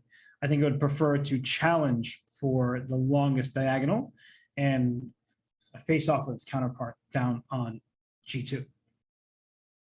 Okay. Let's see. I'm going to keep on going around here. We have Demchenko with the black pieces against Shield 12, and black's position apparently really good. White's position looks like one that I would play and not be happy with what I've done. Okay, be very, very careful. Knight takes B2, followed by queen takes A3. That looks like a threat. I don't know if it leads to checkmate, but he believed his opponent. And, oh, queen takes A3 now. I was just thinking there could be a fork on C3. Queen takes A3, just steals that pawn. And on one hand, winning material sounds great. On the other, maybe White's feeling a little bit better because now you don't have to worry about getting checkmated without so much material. Maybe White has a good chance to survive.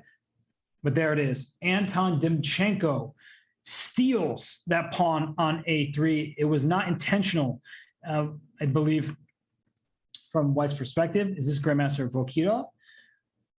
I think Shamsid Vokitov, and Knight C3 check will win this queen right back on E2. So, whew, that is a nice tactic. If you don't take this queen, the next move is queen B4 followed by Knight C3, and you may lose your queen without getting one in return. So, B takes A3 is forced.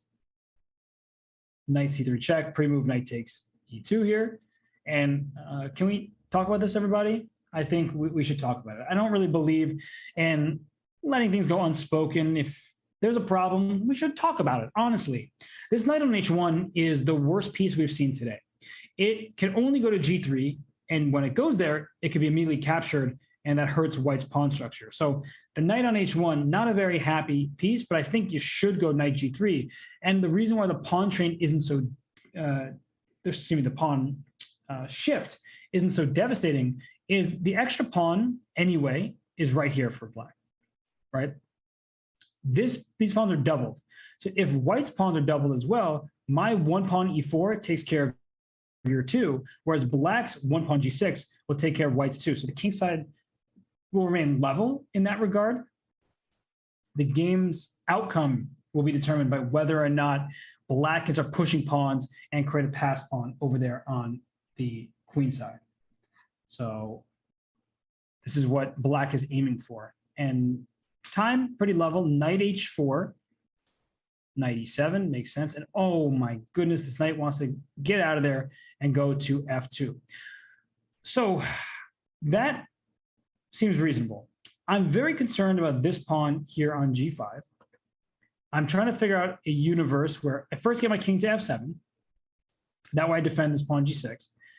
Then, well, maybe to G7. So if this king goes to G7, then this knight goes Knight C6, Knight D8, Knight F7, and then the bishop comes to E7. Can black just scoop up this pawn? Or, now that I think about it, Knight C6, Knight D8, Knight F7, and then just play Knight F4 and cut the bishop off from the pawn on G5. So both those ideas look very promising. I think that black objectively is just winning at this point. It's a matter of time.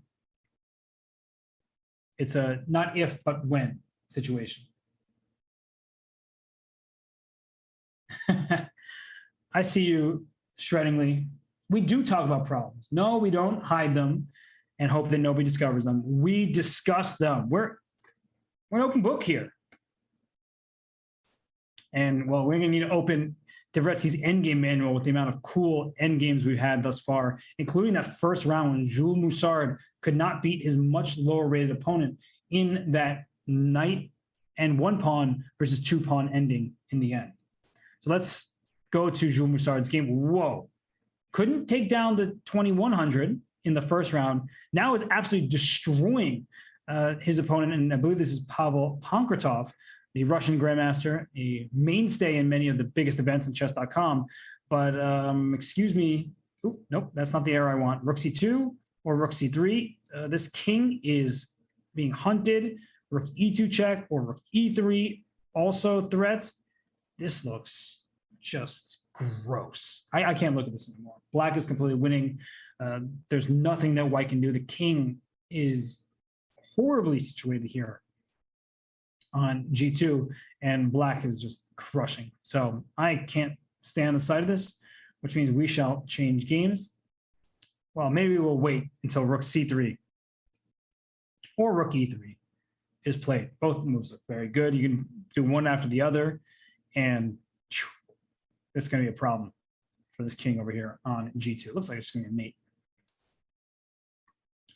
So who else should we check in on? Whoa, wait. I'm going to bring up this game, and then I'm going to not look at it ever again, because I just saw king on h5, and I was wondering what was happening. Then I realized that white was up a queen. So unfortunately for Coach, it was his second game in a row, but still competing, still trotting out there every round, trying to make magic happen. Let's go back to some of our top games. We have Demchenko still trying to win this game. I think this bishop is going to go to e7 at the right moment. Although there's this annoying move, knight c8 after bishop to e7, because if you move the bishop, then you lose this pawn on b5 thanks to knight d6 check. So just a little annoying. It should be winning. Both players probably realize that, but it's not clear cut just yet, not a win handed over. So Demchenko will have to prove his advantage, which I do believe he will. Let's go back to the non-GM matchup, because Frederick Sadhwani trying to join his brother, and Marty was very fortunate the last time around. And right now with the white pieces, position looking excellent. Down a pawn, but with tremendous compensation. Knight takes h5 will restore material equality while putting immediate pressure on Black's king. But I understand why you would think about this move, because if you try to take this pawn on h5, you already have to think, am I losing my queen side? Right, this pawn on b2 needs the queen's defense over here.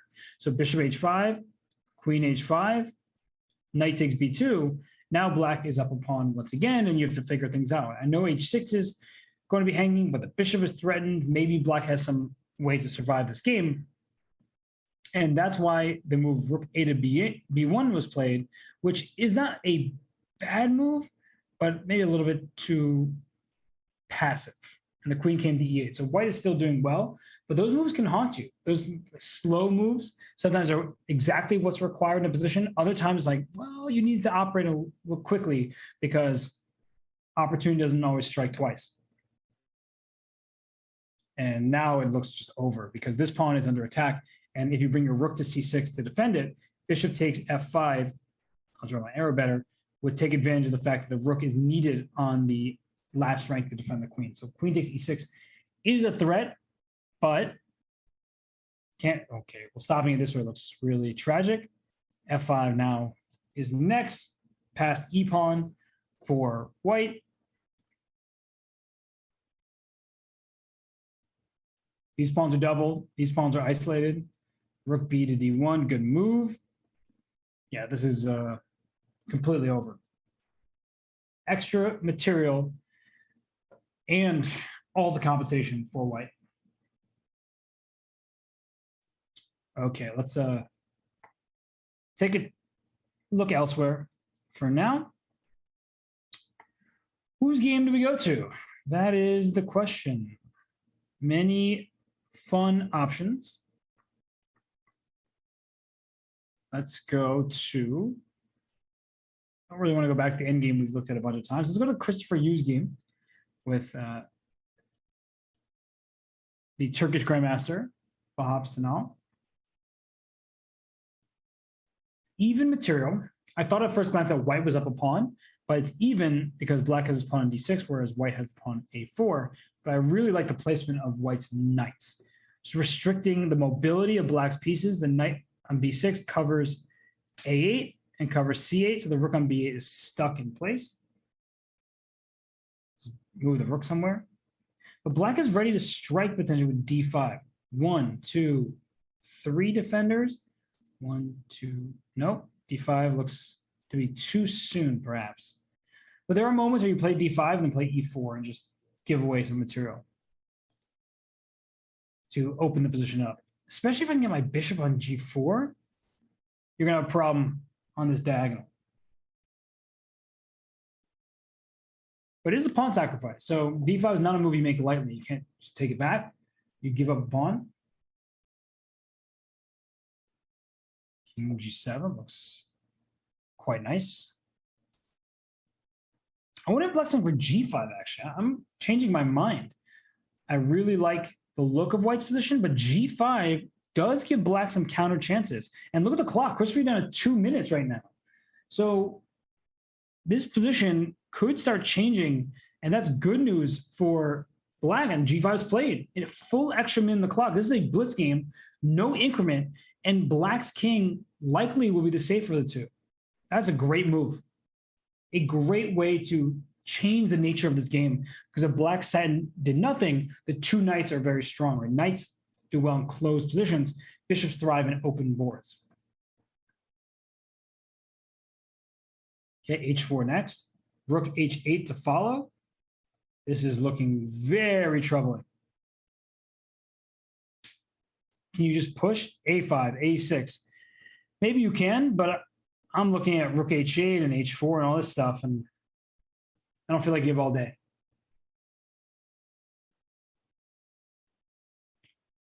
So knight retreats to e3. Knight could go to d5 for white, but that's not scary. Here's rook h8. Down to 1 minute and 20 seconds is Christopher Yu. He walks into a pin, but he's also setting up a discovery. If you're not careful, with a knight f5 check, we'll give up the knight for the bishop on g5, and then maybe try to attack.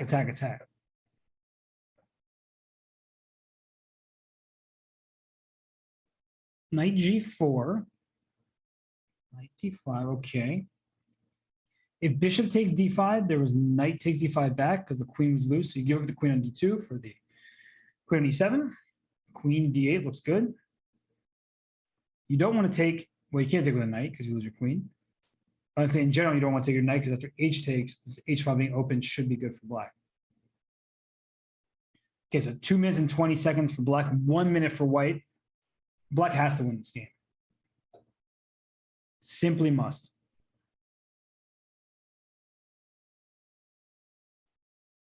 Just gonna make moves. I don't really advocate for random play without thinking, without processing. But right now, I think that with the extra time, black can just sort of, I'd say do whatever, but that move was wrong. E takes f5, and now the bishop on f3 stares all the way down here, and a5, a6 would really, really hurt. Not to mention that his bishop can just sit on d5, as it does, and put pressure on f7. This looks terrible. How did this change in 2 moves?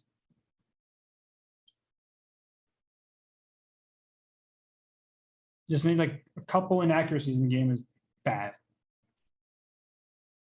White's king is safe. The pawn h2 is what we call an umbrella. It's a shield pawn because you'd rather throw the pawn off the board. You could say, come on, Christopher, here's a pawn, you're up material, you'd probably want that, right? Christopher say, no, you keep that pawn there because the h file remains closed, and that means the rook cannot attack, which you would love to do down this line against king. So queen g5, rook takes d6, which apparently is a mistake, and the reason why it's a mistake is rooks need open files. Oh! Instant replay. f6 check. He was relying on this because if you go to the back rank, you lose your rook. If you go king to h7, there's bishop e4 check. Just to show you. Oh my gosh. You go up to here, you get checkmated right there. If you ever go to the last rank, you lose your rook. So queen takes f6 exploits the first rank issues, and black just won, so didn't even have time to show you, but exploits the back rank, not just check, but mate, and having that to rook to d1. You can bring your queen back by take, and then black promotes. Wow. That was a nice touch. And pretty smooth game. Well, I took it at 5. I guess that wasn't right, but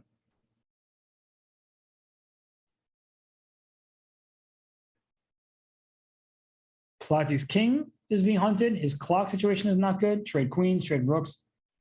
Actually, do you want to do that? Because if you start trading everything, well, now you can take and take. So trade everything. It's good now. But I was going to show as Big Fish wins that if you take and take, you see the evaluation bar go back to even because black is going to try and promote and successfully does so.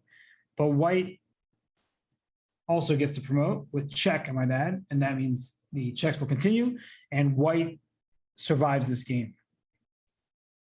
So queen h3, queen g3, and take. That's just fine technique by an exceptional player. So it looks like we should have a couple games left. This one is checkmate. Oh, 2.2 seconds left. And I think one more potentially. Opposite color bishops. 1 second for black, and black loses. Wow, wow, wow, wow, wow. So 4 rounds are in the books. We have 4 players with a perfect score of 4 out of 4. We have an IM. Marty 435. Yes, received a bit of fortune, a bit of good luck, but Marty has made it through to the first break with not a single blemish on his record. We have Sanvel Sahakin from Armenia. We have the Big Fish 1995, Vladimir Fedoseev, and we have Santo Blue Vahapsanal from Turkey, all at 4 out of 4. Many people at 3.5 chasing the pack. So I'm doing a quick break. When we return, it will be more from the 8th qualifier here at the Chess.com Global Championship.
The 44th Chess Olympiad is coming to Chennai, India. This is the biggest team event in chess with over 100 countries competing for gold.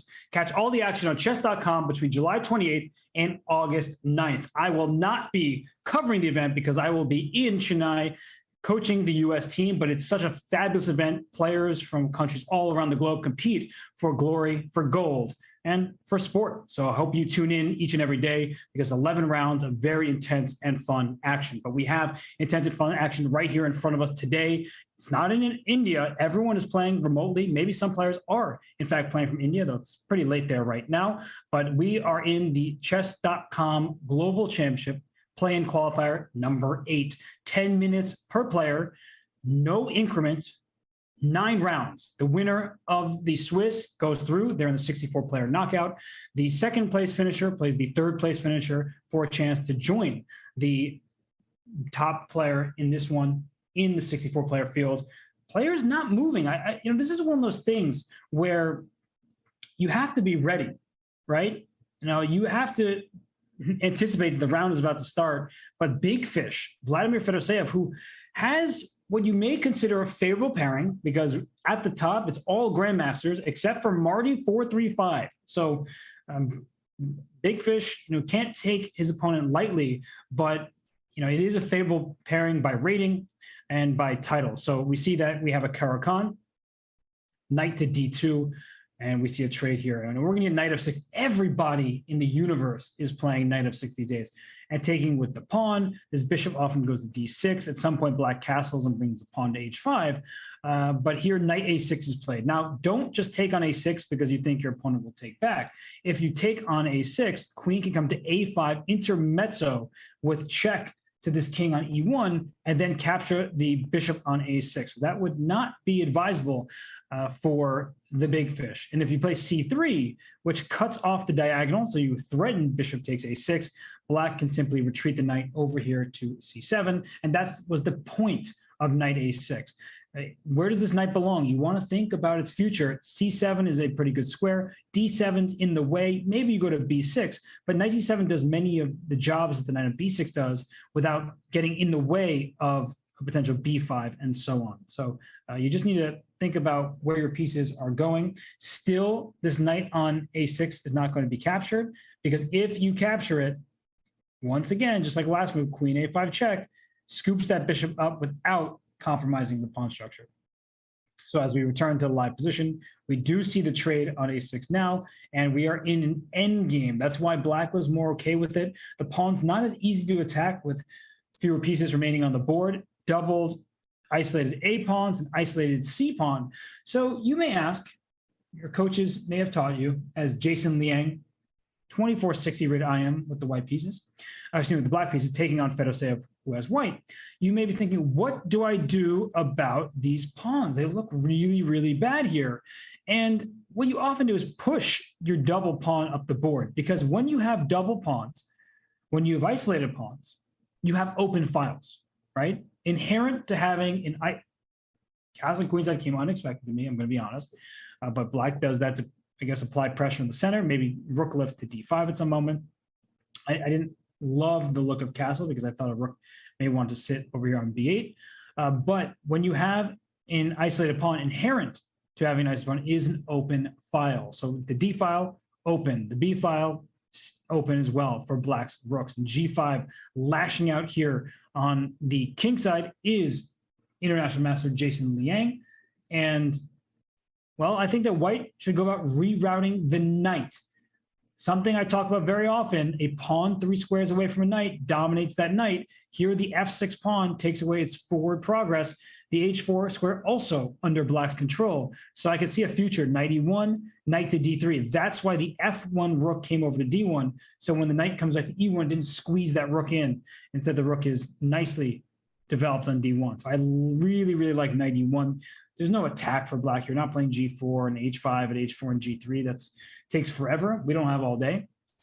So knight E1, knight D3. Let's reroute our piece to a more central square and a square that could allow it to advance going forward. So, okay, rook's connected. Don't think rook C1 was completely necessary, but it's a fine move. There's no reason to complain. Bishop A3 is such an annoying response. If you play rook to B1, there's bishop to F5. So black is going after these rooks. Now bishop F5, the rook can slide over. So it attacks the rook. The rook goes over to E2, and then maybe bishop G4 should be considered, putting all of these pieces in a pin. Then F3 knight can't move because there are 2 rooks behind it. So bishop F5 looks very reasonable. Although dragging your opponent's rook to an open file is not always easy to do. So, all right, we see the rook come to E2. I think that black should compete for the open file. Bishop G4 does make some sense, and rook GD8 played. But bishop G4 does make some sense. I don't think white is scared, though, of the capture on F3, right? You have double pawns, but it's not the end of the world. So we see Marty. It's just really funny that the person's name is Jason, but the username is Marty. It's an actual name. So it sounds like I'm referring to a different person. But we see that Jason is launching those pawns up the board. H5, G5. Is this pawn going to G4? Well, it's a very committal choice. G4 gives the dark squares away to white. And now I would start with knight E1. I would likely bring my knight to D3, almost pre-movable at this point. And if I am international master Jason Liang, I'm thinking about pushing this pawn because the long-term prospects of black's position are not good. I think that you need to create a threat. You don't have to play A4 right away, but you need to at least have that in mind, because if you just shuffle your pieces nonstop, and we just did see them with bishop to D6, I feel like that white can just make progress here. Is black trying to go G3? I don't know. I'm not sold on that idea. But there's also the opportunity at some point to strike with D5. So knight D3 makes a lot of sense. D5 also makes sense because black has a pawn H5 that if you ever take me on D5, you may regret that. It's a pawn that might be a bit loose. And I will then have a healthy pass pawn. So I have a 2-on-1. I would like to turn that into 1-on-none. So D5 does look completely reasonable here. But we'll see how Big Fish continues. Jason Liang playing very, very quickly. I'm going to just go to some other games because it's not our only game going, even though it's one of our top games. So let's see what else we have going on. Ooh, that's an old game as well. Let me just close some of them and bring this back. And let's go to the game between Samvel Tirsahakian and Vahap Sanal, because here we have a very interesting dynamic where black has these knights that are protecting one another. They're adventurous, but most importantly, there's this pawn on E4 isolated here. That's not a good piece.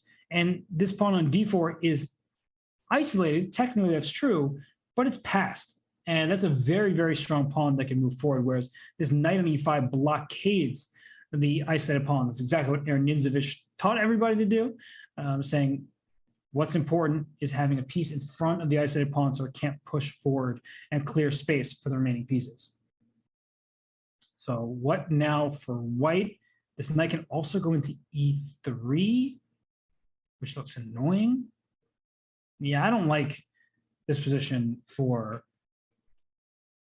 white. It just feels much, much, much more pleasant to play from the black side. and Samvel Tsirsahakyan, the Armenian grandmaster. 4 out of 4, would love to get to 5 out of 5.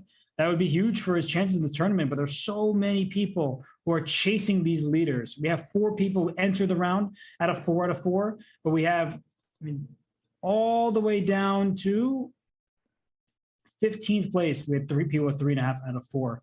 Some people have already finished their games with 3.5 out of 5. But let's look at the game between Jules Moussard and Dariusz Swiercz.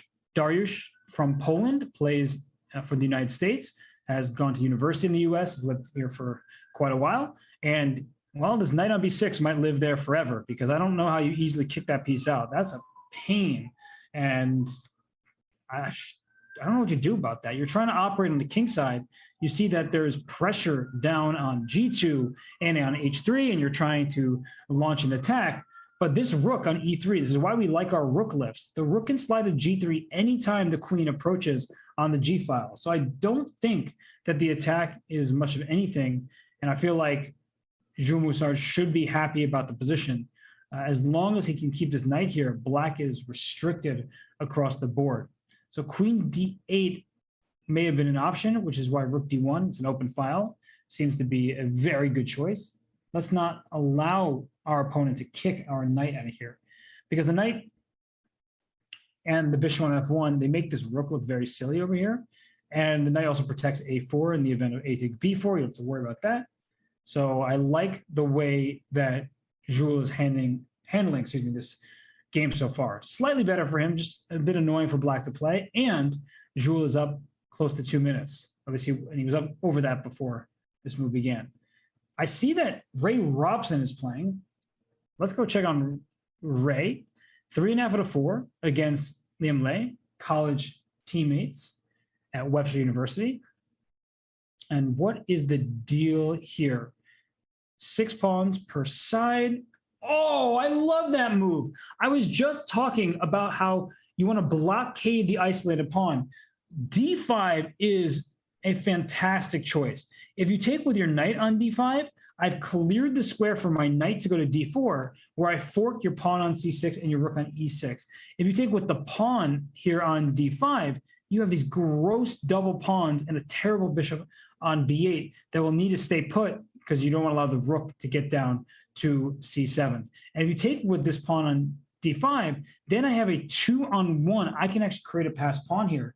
So I love that move by Ray Robson. He is a puzzle battle champion. He knows his tactical ideas, but this wasn't tactical. This was strategic. It was a choice to say you can have extra material, but your pawns are not ideally situated on d6 and d5. So that's a really, really good move. It seems, though, that black is still fending off white's initiative, and that's why bishop to c5, really nicely done by Liam Lay, just trying to close down the c file, keep everything defended, and then bishop e3. I think rook takes e3. Wow, played by Liam Lay. That's a really big moment. I'm gonna go back just for a second here. We'll analyze that. If the other capture happened, bishop takes e3, after pawn takes e3, rook takes e3, you may think that you have 2 extra pawns and should be happy, but you look at the evaluation bar, it's getting sky high, because after b6, b7, I'm already threatening to make a move like rook c8, and I'm going to get a queen.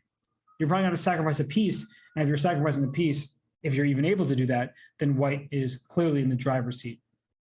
So rook takes e3 is such a good move, because after the trades here, now there's just less for black to worry about. There are fewer pieces on the board. The knight came to f5. The rook can always slide to b8, and there are not 2 rooks in white's position that are going to cause problems. One rook could help the pawn go up the board. The other rook would create more tactical threats. Here, you could bring the rook behind the pawn, which he doesn't do, but look at this. Down goes this pawn pretty quickly. Knight protects d6. If you play g4 to kick the knight away, then this knight goes into e3, where it attacks this pawn and tries to go knight c4, hitting b6 while defending d6. Really well done by Liam Lay. So d5 was a great, great move by Ray. I think he botched the follow-up, and now he's in fact just losing this game. Knight takes g4 check. Or king e7. I don't like king e7. Just knight takes g4 check. and bring your knight right back, and play knight c4, and you're up 2 pawns.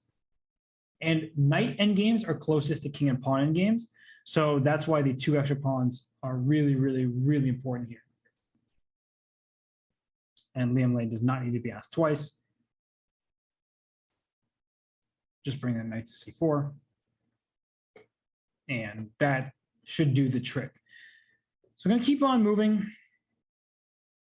And keep on moving here. What is happening in the... Wow, some pretty wild things have happened in some of these games. But it looks like Jason Liang, the IM, not to be underestimated, is holding the balance. We left off around d5, and then White just retooled his pieces, and f4. What a move! This is a great move. F4. If you take on f4, there's d6, and you can't stop the pawn except by sacrificing a piece. And here, well, why did he take with a knight on f3? I thought he was playing against the pawn structure, but instead of his g takes, and then the rook came to g8 for black, and it feels like White doesn't have the advantage that he hoped. In fact, apparently there was a big mistake. Oh my goodness. Bishop takes g2. You have to take with the rook, because if you take with the king, there's pawn f6. And after bishop g2, rook g2, there's rook g6, and pawn f6 trap the bishop. Okay, let's show that. That's a huge miss in a moment like this. Rook g2, rook g6, the bishop is trapped. Can't take on f4, it's covered. You can't bring a rook up to g4, it's covered. The bishop has no safe squares, which means that f6 just wins the piece on the next turn.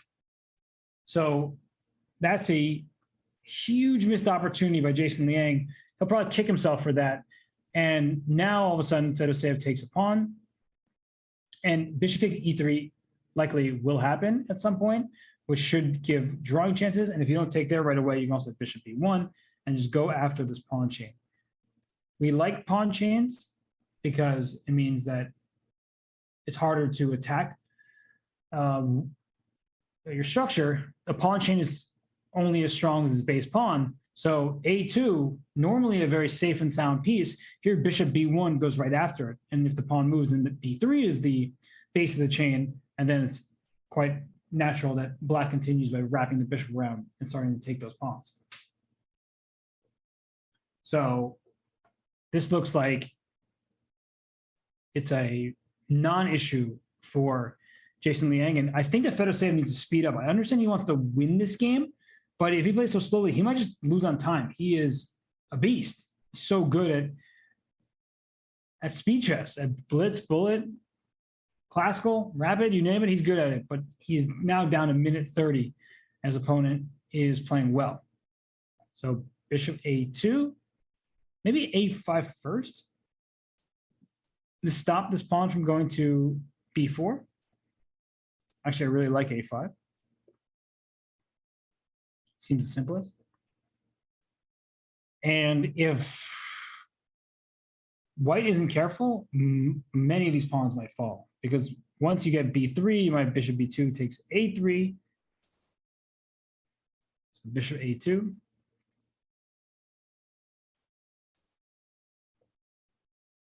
I don't know what he's thinking about exactly. Feels very natural just to go for the pawn. That's his whole idea. He brought bishop to b1, he put his pawn to a5 to stop b4. Now's the time. So he didn't have to spend 20 plus seconds on that move, because Fedoseev is so quick that he could flag his opponent even if the position is what would be considered a complete and total draw. Uh-oh, I'm sensing danger for Marty. Now the knight can also run away. Goes back instead. So a lot of these games coming down to the wire. I might just pull some up and then come right back here. We see that in this one, Dariusz Svirch taking down Jules Moussard. Wow, what a demolition in the end. Black has a couple of rooks and a much safer king. So let's keep on going. In this one here, apparently completely winning for Black. Knight e2 is a monster threat, trying to win this knight on f1. And if you move the knight to somewhere, it feels like the rook can enter. Rook e1 check, and that should be that. So knight g3. Where is it? Queen f2, king h2. Can't play rook e1. You get checkmate in the back rank. Knight e2 are trading pieces. It's going to take with the queen here, and there's like knight e1 going for checkmate. Knight f4 tries to do the same, but the queen on b7 does cover the diagonal. It's very important. Just calm chess. Queen e6. Okay, looking very good for Sahakian. Let's see what is happening elsewhere. It looks like Fedoseev and Jason Lang, they drew their game. Okay, so let's stay here. As Sahakian, he's down on the clock, but he's winning on the board. Is there anything that white can do here? Because there's an attack on the rook and a discover check at play. And discover check may just lead to mate. Knight e2, king h1. I think there's not a mate here. King h2. Oh, the bishop hangs. That's obviously terrible. Queen somewhere. Queen e3. Good move. I think you have to play with like queen d3. Uh-oh, this looks... There's no mate. Santo Blue playing quickly. Spent a little bit too much time there. Queen trade. Not good for white. G3 is falling. Okay, H5, H1's gone. Oh, he hung the rook. He hung the rook. He's like pre-moving too much. He hung his rook, and now who's going to win this game? Still more time for black and so many pawns. Just push. Push your pawns. Oh, he's pre-moving. He should have pre-moved rook takes H4 at some point. Oh my gosh. He's moving so slowly. He's got it. Oh, 0.4 left. Samvel Sahakian gave everybody a scare, but the Armenian Grandmaster wins in the end. He gives away his rook by accident, obviously. Right at this moment, he's pre-moving, and he is up a little bit of time, but clearly nervous, and gives away his rook. And Vahab Sanal couldn't quite get away with it in the end. It's a win for Samvel Sahakian. So in fact, he is the only player with a perfect 5 out of 5. We have 7 players with 4.5 out of 5, including an international master, Jason Liang. And we have a national master at 4 out of 5, Miyagi. 4 out of 5, very, very impressive score. We might have some others there as well. We do, in fact, have other national masters at 4 out of 5, but that's really something. That's very impressive. So the next round is set to begin any second. We will wait for the games here. And they're off. So I'm still following Chess Coach somehow. Not that I'm complaining, just noting. But this is our board 1 matchup between Samvel Sahakian of Armenia and Vladimir Fedoseev of Russia. So E4 chosen by Samvel. We have E5. Don't think we need to worry ourselves too much here in round 6, opening moves of the game. It's just, okay, what will we see here? Rook E1. So will Chess Mood be in the mood to play some chess, or will he say, oh, let's make a draw? It's an even position, it's symmetrical. Let's just call it a round, take our break. The next break is happening after this round. Good pawn structure for white. So that's always the good news, is you can connect your pawns more easily because of knight on c6. The bishop on d3 is putting pressure towards black's king. The bishop on d6 doing very much the same. So h6 play, just taking away g5. The knight can wrap around. These positions aren't the most tactical in nature. Doesn't mean they're not interesting. There's always these little sequences that you have to be careful to know and to pay attention to. But for now, it seems like they're just shuffling a bit. And I wonder what kind of pressure Fedoseev feels, the black pieces. A draw should be totally acceptable to him, but he's a half point behind his opponent. If he draws and others win, he'll be a half point behind them as well. So I'm guessing he does feel like he should at least try for something more than just a quick draw. Not that I know if Samvel was offering. Let's go to the IM. We have Marty against Jose Martinez, matchup of people with 4.5 points. Material count is +1 pawn for black. But look at the pressure here. There's a rook staring down at f7. That doesn't look so fun. c6 is a weakness. You would like to play b7 as your move, but chess.com doesn't allow that, nor do the rules of chess. And when I look at this position, I feel like Alexei Shirov has played this way from the white side. It just has, like, from a Caro-Kann. It's an advanced Caro-Kann. So this has Alexei Shirov written all. What in the, no way. No. That was a really bad decision. So queen d3 threatens checkmate. And if you play g6 over here, I think there are multiple moves that destroy black. One is rook f6. One's knight e4 to f6. Can't believe he allowed the knight to hop to g5. Let's take a look at the analysis board to show you why that was such a questionable decision.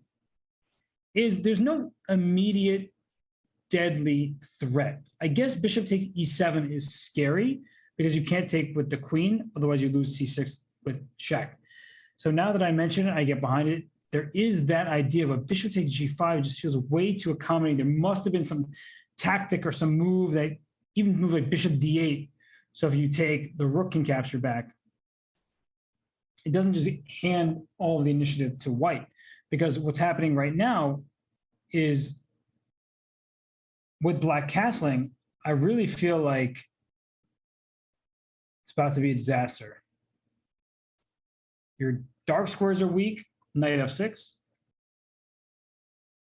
And this queen can just slide up to g5, and this feels like a mating attack without even doing much of anything.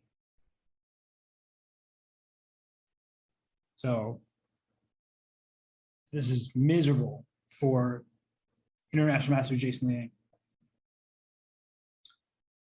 Okay, so how does Jose end this game? Probably bringing the queen to g5 makes sense, because then you threaten the h5 pawn, and you have discoveries against queen on e7. So yeah, like queen e3 to g5. Looks very, very good for Jocelyn. Okay, so how are the other games going? Was there not too much happening in Tersakian and Fedoseev? Let's go here.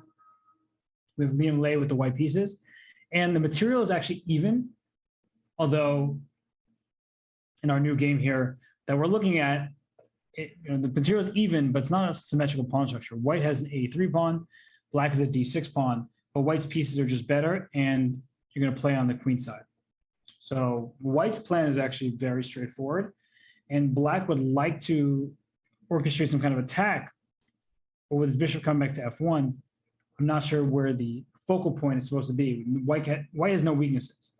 So bishop f1 just defends, a4, a5, b5. How do you stop the pawns from rolling? I don't know if I dare say it, but it feels like a position that's already like lost for black. You just look at it, learn the plans, and white just throws pawns forward without issue. So knight g6, knight h4, knight f3 kind of ideas. Knight on d4 is super strong.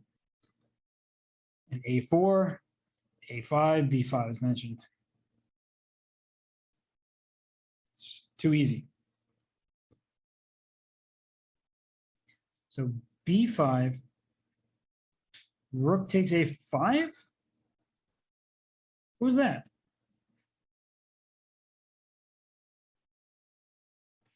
That's confusing. Why rush that move? This is a very bad move. Rook takes a5 is 1,000% necessary. Doesn't solve all of Black's problems, but at least gets rid of White's passed pawn and should give Black some hope. So, taking on a5 here, as Demchenko has done, is going to be a problem for Liam Lei. He didn't need to do that. I think he just forgot his pawn was hanging. He must have thought he was back rank checkmate, but his rook can't even get to c8 to begin with, and even if it could, he is covered. Although if the knight goes back to e8, d5 would fall. So that's maybe what he forgot. The bishop is still alive and kicking and covering c8. So what to do besides that? Play h3, but the bishop still goes right back. So b6, pushing pawns on the queen side. I like it. Rook a1. The queen is cut off from its d8 square, so rook a1 is a threat in many ways. This queen would have to run to d2 for Black.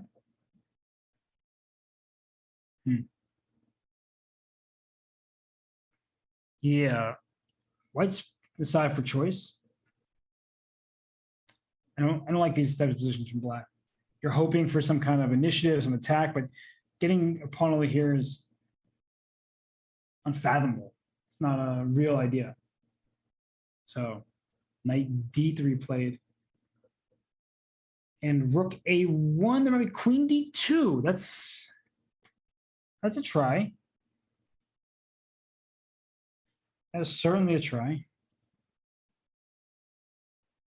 Oh, the queen gets trapped there too. Wow, this is amazing. So I'm gonna show this. Rook a1, queen d2. It threatens the pawn on f2. So you can't just move, say, your bishop, you lose the f2 pawn, you lose the game. If you take here, after pawn takes d3, the queen is trapped on d2. Somehow, with a pawn on d3 and so many pieces looking menacing, it's the Black queen that just gets trapped.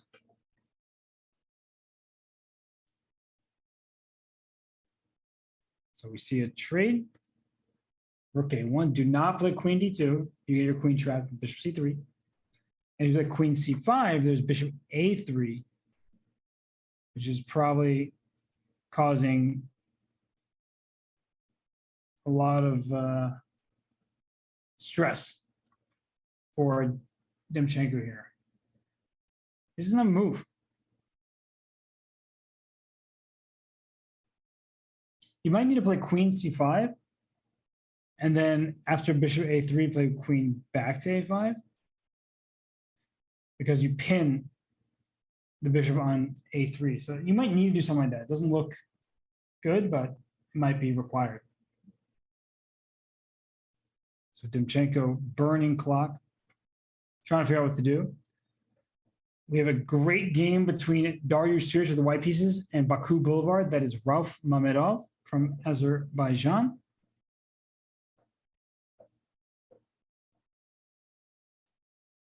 What a move. The Azeri players, they understand these Sicilian positions so well. Gadir Guseinov is one of the leading experts in many of these lines. He's played it so regularly. Knight b6. Knight trying to wrap around from a not very useful square towards the center. Can get behind that.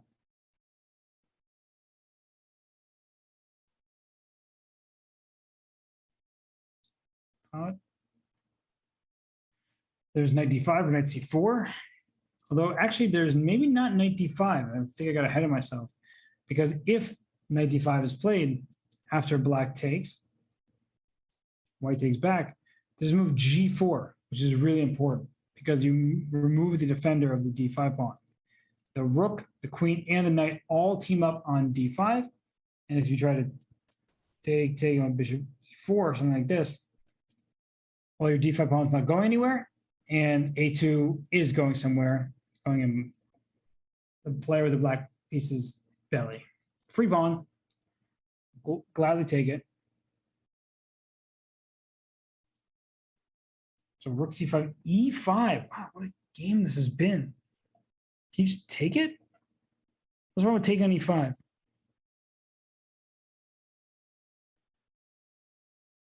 What is wrong with that? This feels like a mistake. You just take on e5. Hold up. Strange move. You just take it. Right? And that's what Mamedov does. And he's -4. Who's e5? It just gives away a pawn. Oh, it's because the knight was in trouble on b6, but still in trouble. And queen d8 check, just one check. King goes up to g7.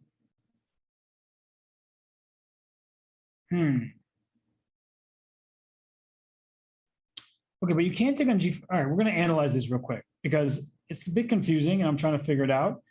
You take on g5, but I think the problem is that there's this pin. So at the end of this, you can just play knight d7, and the pin is disastrous for white. You can't take on d7 with your knight, you lose your queen, and after rook takes d7, bishop takes d7, queen takes d7, you celebrate your 2 pieces for the rook, while queen takes b6 gets rid of one of them, and your bishop is not very good in white squares, so black would be ahead.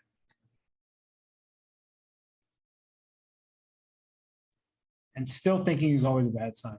When you do a sacrifice and then don't follow it up, means you probably didn't entirely mean to sacrifice. But we'll be polite and call it that rather than another name that starts with B and ends with under.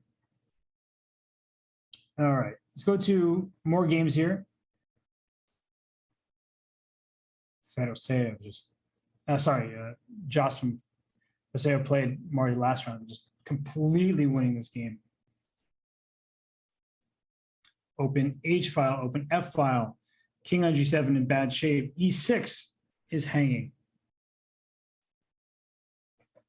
Yeah, this is one of those positions where you want to fight on from the black side because you're like, okay, I have a knight and a pawn for a rook. That's not too bad, right? But you know that you're kind of hopeless. Queen E7. Queen H4 forces the queens up the board, but I'm not quite sure that white wants to trade queens. You're ahead material, which should indicate that you'd want to. But the queen side is a bit vulnerable. So like if you look queen H4 and black takes, and we get this position, already A5, B4, A4, knight C3, things like that. And white's position could be problematic. So the rook came to F3. I wonder if there's some kind of Zugzwang coming. Because black can hardly make moves. The shuffling is necessary, but the knight on D5 is so strong. You would love to be able to kick that knight out of D5, even if it were double your own pawn upon E4. So queen G5, threatening rook H3, also rook F3. Rook F3 looks good. Yeah, rook F3 looks really, really good here. So the queen's under attack. It was rook H3 also looks good. But queen F4, only move. I think that black has chance to survive. Look at the clock. Under 2 minutes for Jose. He's really lightning quick. But the way that Jason Liang has held on here has been a sight to behold. Knight F4. Throwing knight takes H3, of course, but knight E2 check. And if you play rook E3 just to stop the check, then I feel like black can continue pushing pawns. B4. That protects the C3 square. I don't mind this that much for black. He's also up a minute and now nearly 15 seconds. So you have to speed up. You cannot allow Jose to keep thinking and then to play instantly because he's not on your time. You got to put the pressure on the clock. But Jason's really struggling to find a move here. Position objectively is lost. Not saying otherwise.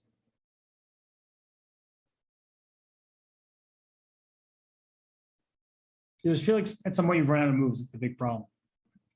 You play b4, you can play a4, do that whole thing on the queen side, but you're not getting very far. The rook on f3 covers everything here. So a nice game for Jose. I'll keep an eye on it. Maybe we'll go somewhere else just for now. Okay. We have Liam Lay. Whoa.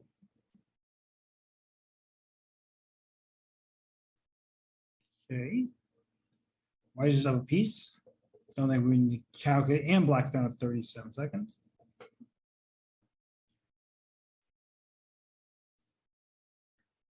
Back to Ralph Mamedov, up a piece. According to the engine, winning, but not that straightforward.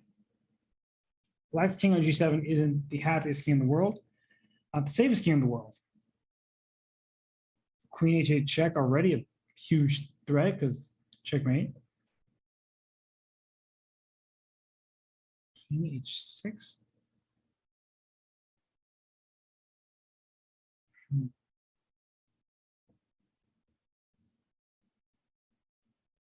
Black won on time. Well, that helps. I wasn't even looking at the clock. I was just like trying to see this one conclude, and that's that. Okay, ooh, let's go here. This one should be fun. Chess Brainiac, James Chirlov, a streamer, taking on Spicy Caterpillar, Ray Robson. Unfortunately, it looks like for James that he is on the verge of defeat. Do not play King 8. Ray Robson, too strong to do this, but King 8 walks into checkmate because Queen takes to A6. The King has to, well, I guess not checkmate. The Queen can go here. But you, at the very least, take all these pawns. And there was a win after King 8. So this is a win, but for Ray.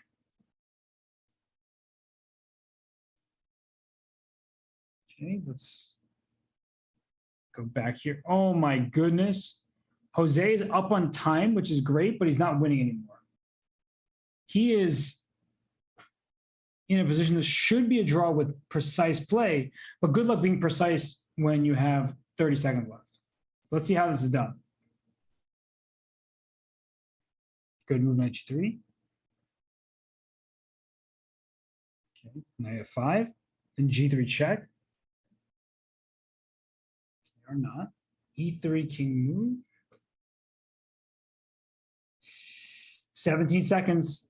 Not enough time. A king coming to g3, taking g2 kind of idea. Big, I keep saying big fish because they just played. Jospin, excuse me, is lightning quick and now has a rook against a knight and 8 seconds. And this should just be a win for Jospin. Just don't get forked. Do not blunder your rook. King g1 or king g3, sure. Rook a4, rook a5. On the piece. So what happens when you have a mere 2 seconds left. So Jospin wins, takes down Jason Liang and goes to 5.5 out of 6. Great score there for Jospin. Few games still going. So let's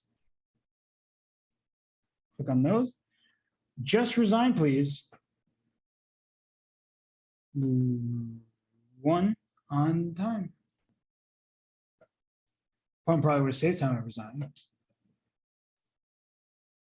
Okay, and we just have a couple games left here. Oh, 1 on time. So, wow. All right, round 6 in the books right now. And we see that 3 players are 5.5 out of 6. Liam Lay, Jose Martinez, and Samvel Tursahakian. But there is a pack of players at 5 out of 6, just right behind them, trying to chase the leaders down with 3 rounds to go. There's still so much left here at stake in the Swiss. And then, of course, we will have the match between the 2nd and 3rd place finishers. You don't want to miss the rest of the action here at the 8th qualifier at the play-in stage of the Chess.com Global Championship.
Another event happening here on chess.com is the Women's Speed Chess Championship.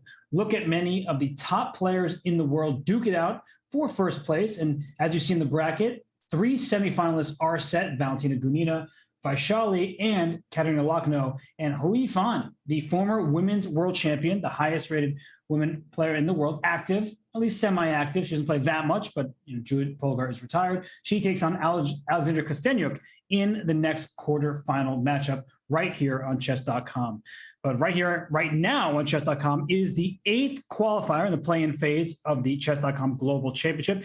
If you're sitting there wondering how to take part, if you're a verified title player, just come on, join in on the fun. If you are somebody who is not titled, you can still play your way in to these events. There's still time. So, get verified, play, and you can earn a spot to face off against the grandmasters. And right here, we see an international master in this great field. But let's go to the top games of the round. We have Liam Lei taking on Fedoshev, the big fish. I kept calling Jose Martinez Jocelyn Big Fish last round.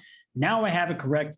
It is Fedoshev. It is Liam Lei. This is an epic clash here in the 7th round. And for Liam Lei, a draw with the black pieces, great result. For Fedoshev, normally a draw would be okay, but he's a half point behind not just the Vietnamese star, but also Jospam and Samvel Tursahakian. So he needs to get some wins down the stretch if he wants to qualify. So we'll see how much risk with the white pieces. Right now, we have an isolated pawn. Remember, isolated pawns mean open files. A rook will likely come to e1, a rook will come to c1. But something that often happens in these positions is a potential attack over here on h7. So rook e1 first. That's a very natural move, taking a semi-open file. d4 is not threatened, right? When this queen lands on d4 at the end of the sequence, bishop takes h7, check. When there are pieces that are staring in the same way, but there's a piece in between, think about what happens when that piece moves out the way. And so bishop takes h7 at the end would win white black's queen.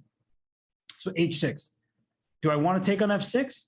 Well, on one hand, I would like to try to play d5, but on the other, I'm improving this bishop.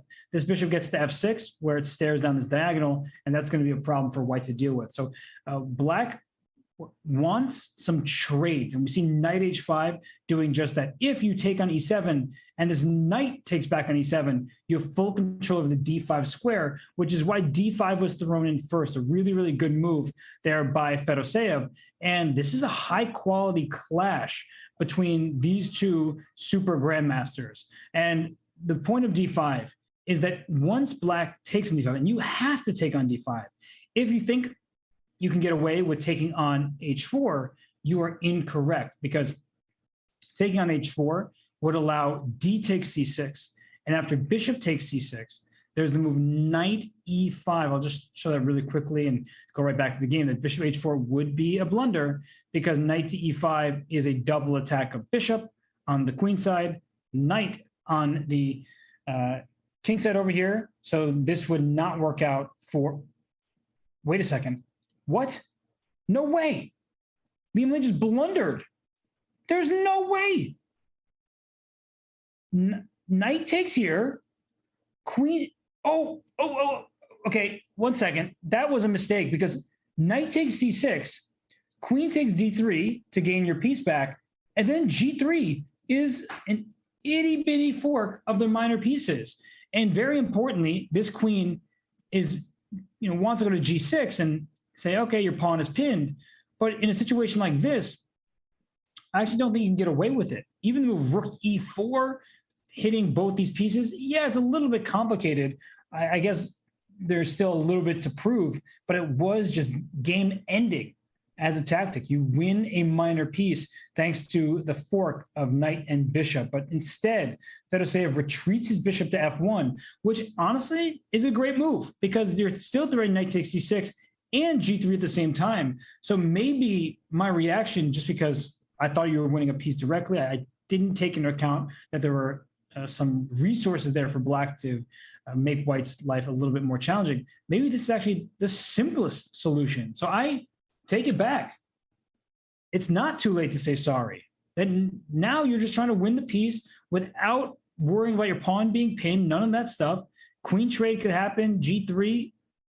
Fedoseev has just pounced on an opportunity, and he better not let this advantage slip, because you don't get this kind of chance against someone like Liam Lei very often. And the Vietnamese superstar, the former World Blitz champion, he is getting blitzed right now, and he kind of did it to himself. He took on H4. He did not have to do that.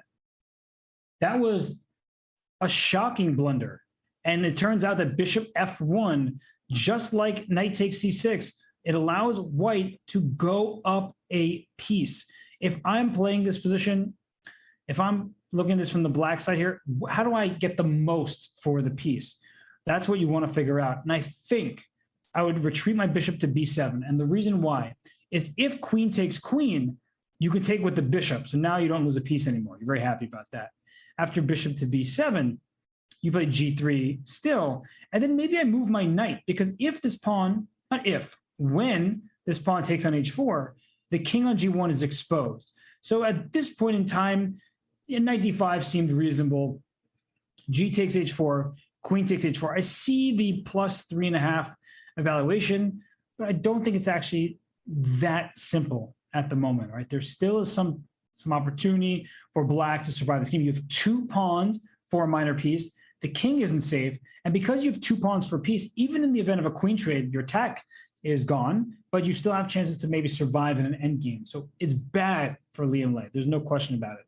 But I think that Fedoseev should show some accuracy. He starts with queen to G4, great move, making sure the king is safe here.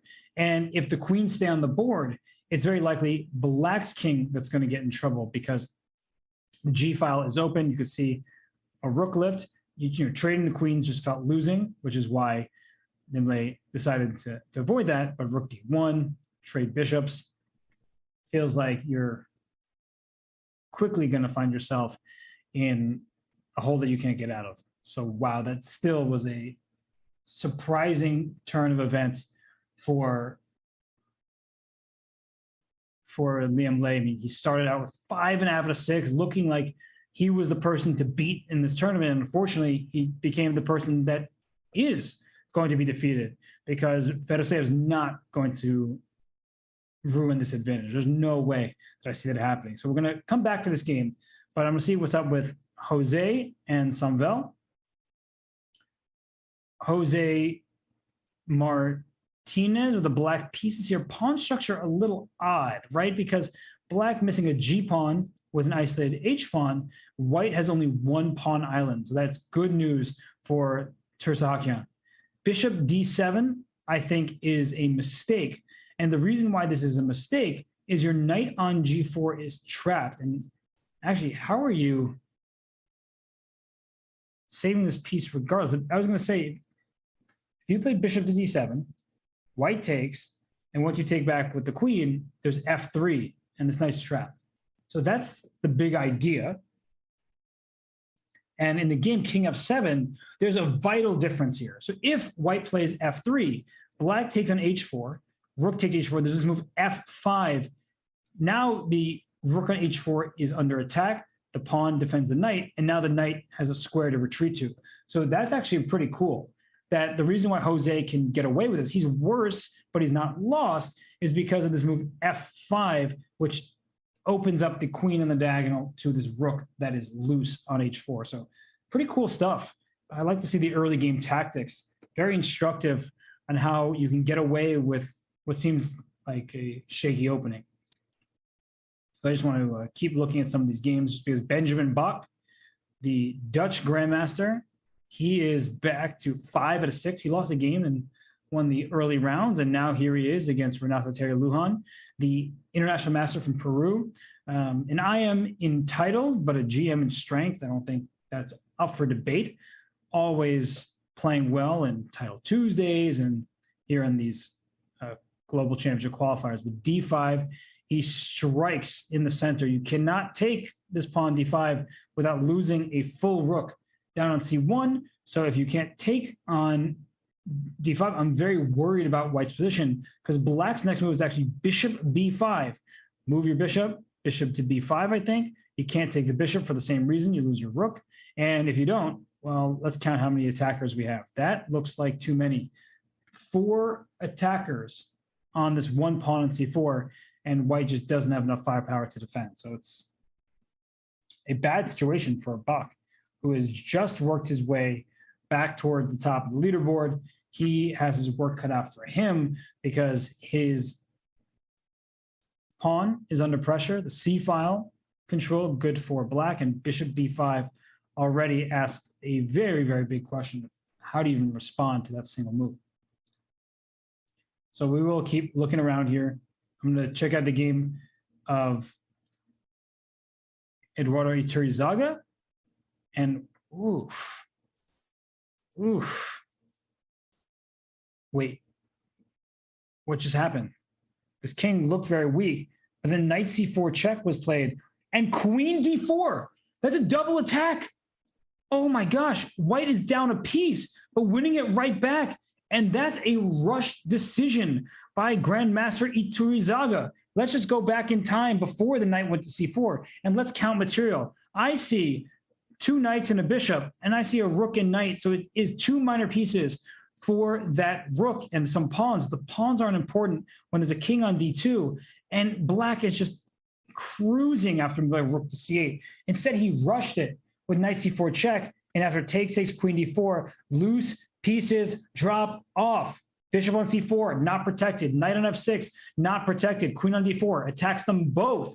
And now all of a sudden, Iturrizaga down 3 minutes and in huge trouble after establishing a huge advantage. Now is probably just going to lose this game because king safety is paramount. White's king is safer all of a sudden. Black's king not sheltered particularly well, and white's going to be up 3 pawns. Unreal. Very surprising. So king here, knight g4, pin this knight. And what's his idea here? Queen e7, okay, e5, shutting down the queen from the diagonal. So queen takes e5, then black has time to defend the knight because the queen is no longer eyeing this bishop. So just take here. Your king can always run this way if it gets checked. So 3 extra pawns for white in this game. Maybe will he take this pawn? Seems unnecessarily risky, but there is actually a pin and g5 is loose. So pretty big moment. Could be a game ender, or Iturrizaga might have chances to survive in a position where he's down a couple pawns. I don't even know if I should stay here, if I should go check out another game. There are all these good options. Queen takes e5. It's going for it all. How does black respond to this? So you check and play queen d6. There's queen takes g5 at the end. It's looking mighty uncomfortable because the threat is queen takes f6, but also queen takes g5, which forces the king away, and then knight takes f6. So rook d8 check, king e3 is the only move. But so this queen might not be able to take on g5. That's an important thing to note. The queen attacks c3, so rook d6, what a move. I think that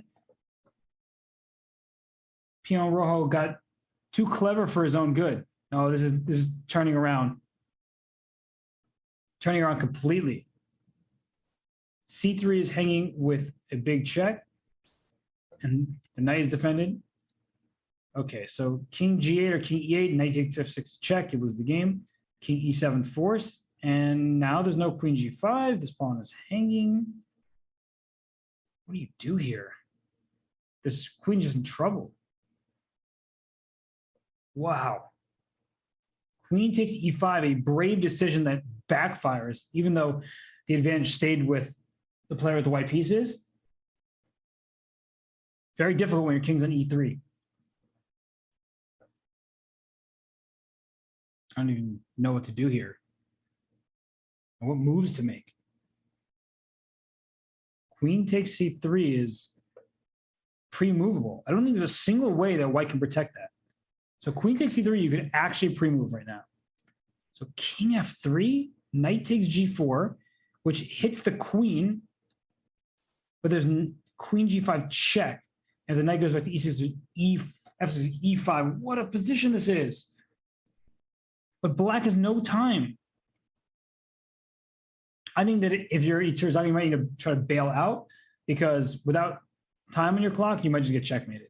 So to show you this variation, knight takes g4. You can't just take back because your queen on h6 is now threatened. So you throw in queen g5 check. The knight comes back to f6, let's say, and there's e5. This is the big deal. And knight takes g4 was just played by Iterzagi. But this kind of position feels like, despite the extra material, it's black who could just be devastated in the next couple moves. So queen g5 check, you can't easily play knight f6 to e5, very direct threat, fork of the pieces. So maybe you need to move the king somewhere, but after king e8, then you can just take this knight. But only 1 minute for Iterzagi. What's he doing? He's got to move. And Fedoseev did, in fact, beat Liam Lei. There's no surprise there. I'm going to bring up the Jocelyn game real quick. He is in very bad shape against Samuel Tirsakian. Is it an extra pawn for white? And it's getting worse. Take, you bring your rook to c7. Knight takes c7 is already a threat.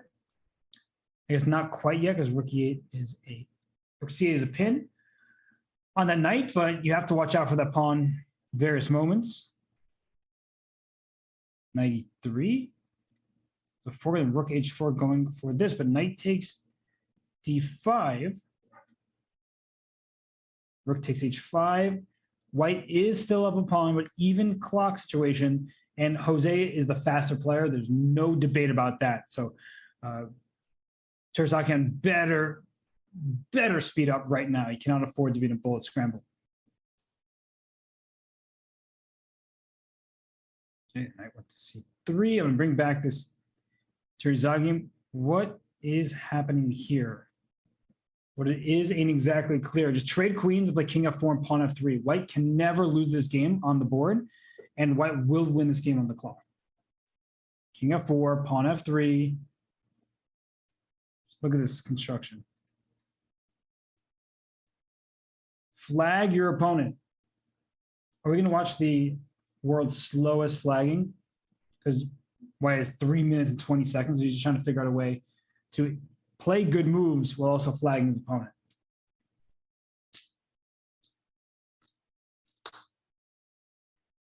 Gonzalo Navarrete.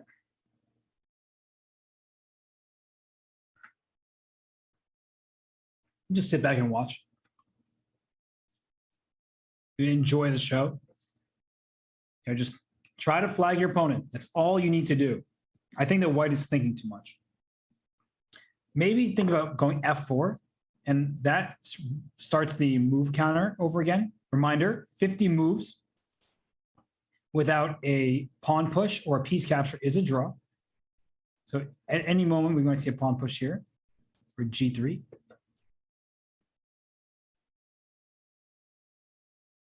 Okay. Back and forth. Don't make a draw if you're white. Your opponent's 10 seconds. Learn to flag your opponent. Have no shame. Okay, but you actually be a bit careful now, because bishop e2, rook takes f3, that pawn gets f6 would be checkmate. Rook c5 back. Go. Pin your opponent. Yeah, Iterzagi is losing. Rook d6. Then go rook d2. Take away the access to this pawn. Rook c8. Just make, I don't know, not there. Rook takes f3 pre-moved. Oh my gosh, this is the slowest flag of all time. It's like rubbing it in. And black is winning, but who cares? Because we have 1 second left. As long as you don't walk into checkmate or blunder your rook, you win the game. You're losing all your pawns.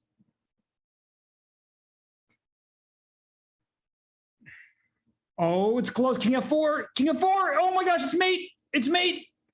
But king h3 and king h2. White wins on time. Almost made a hash of that thing. Nico Theodoru, Vladimir Fedoseev, Rauf Mamedov, and now we have Gonzalo Navarrete in FM at 6 out of 7, tied for first place. How is Samvel Chersahakian doing? He is in, wasn't he up a pawn before? And then now he lost. Wait a second. White was up a pawn. How do you lose this?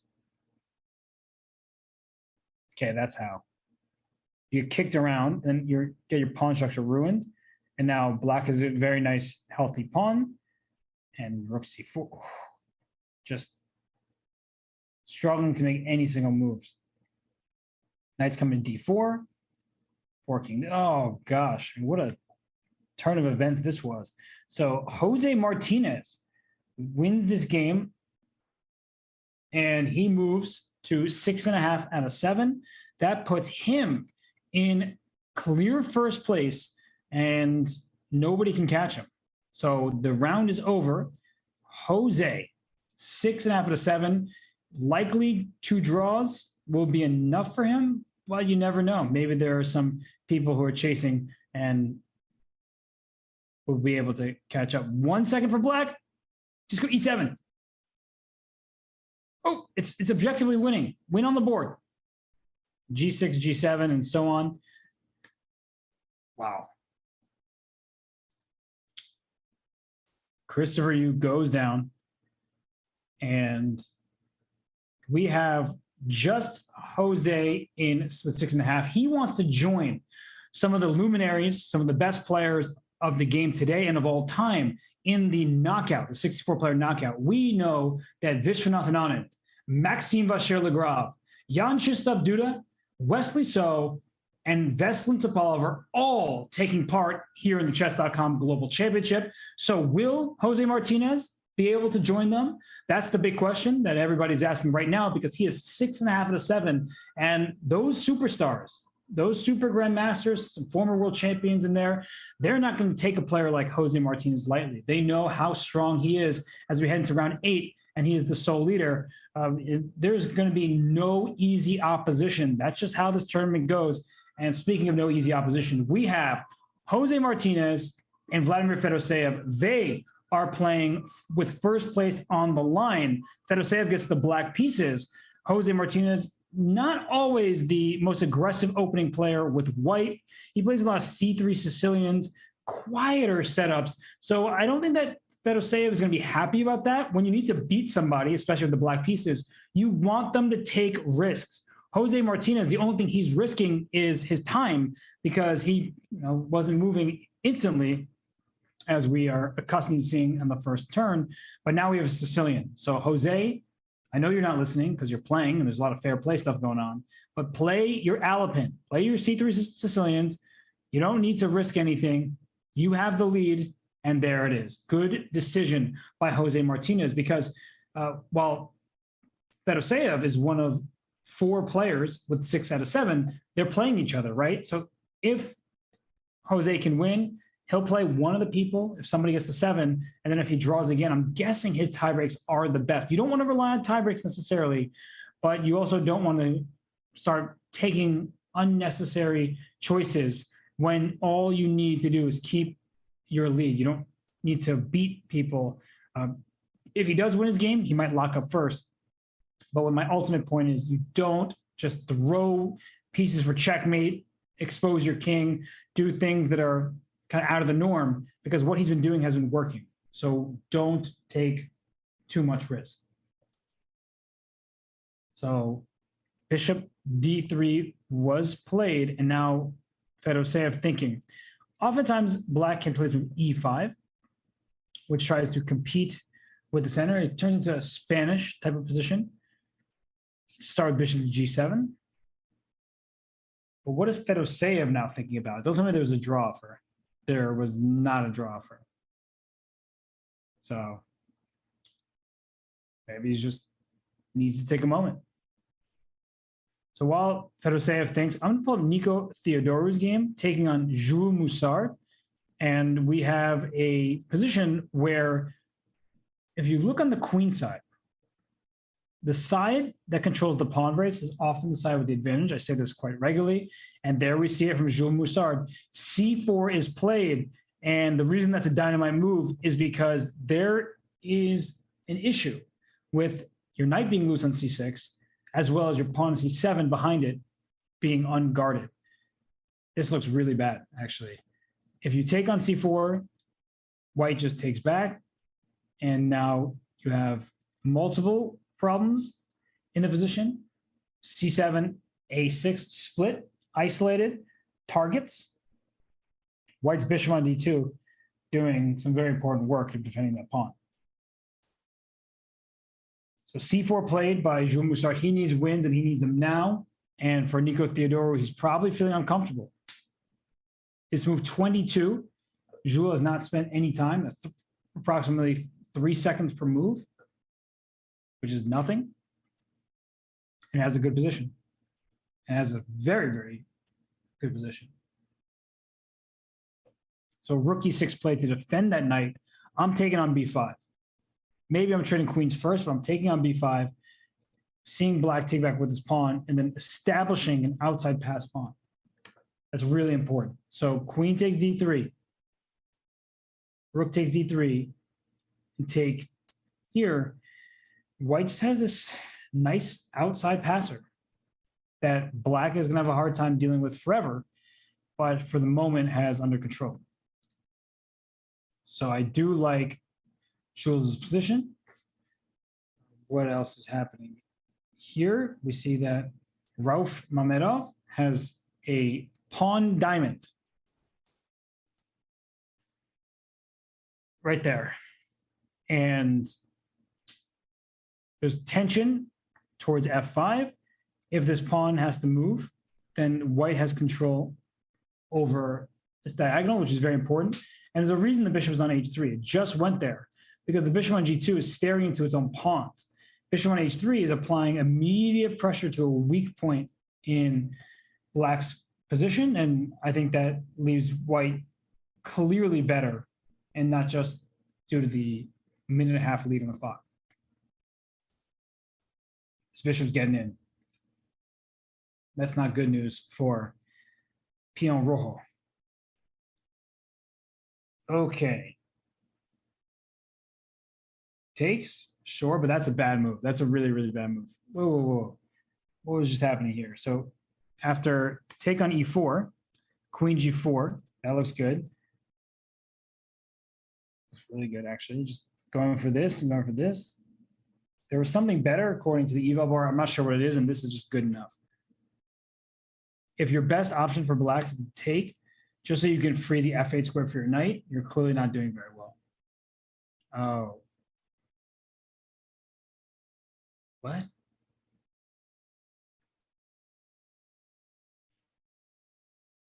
Take this thing and play bishop f5 after knight h7.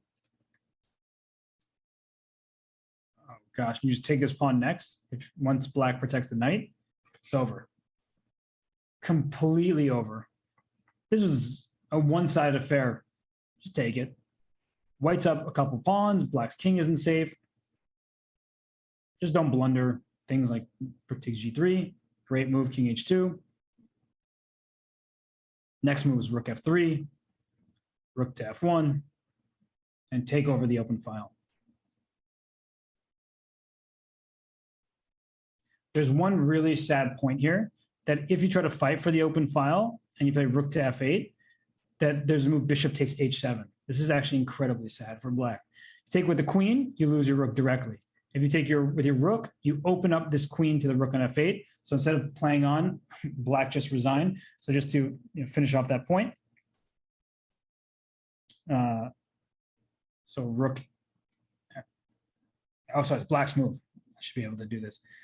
Bishop takes h7 and rook takes, queen takes f8. You simply go up a full rook and you win the game. So that was a very quick win for Rauf Mamedov. And while we clearly have a ton of respect for these strong non-GMs who are making their way towards the top. This is an example of where I'm sure Ralph Mamedov was happy about his pairing, because with 6 out of 7, you're going to play all these really, really strong grandmasters, and you're playing this really strong FM, but FMs are more likely, right? There's a rating system. You're more likely to go up and then down. And this was allowed Ralph Mamedov to take temporary first place, the 7 out of 8. So we got to go back to the game between Jose Martinez and Fedoseev here, where this pawn on e5, we have to remember that in the first game of today's action, Jose actually blundered that pawn, tactically speaking. And this pawn is good in the sense that it restricts some of Black's pieces, but it's bad because later in the game, it just becomes a target. And what's happening right now, if knight takes, pawn takes, bishop takes here, that looks okay. Because if knight takes, there might be queen takes c3. So this pawn is loose. So knight takes, pawn takes.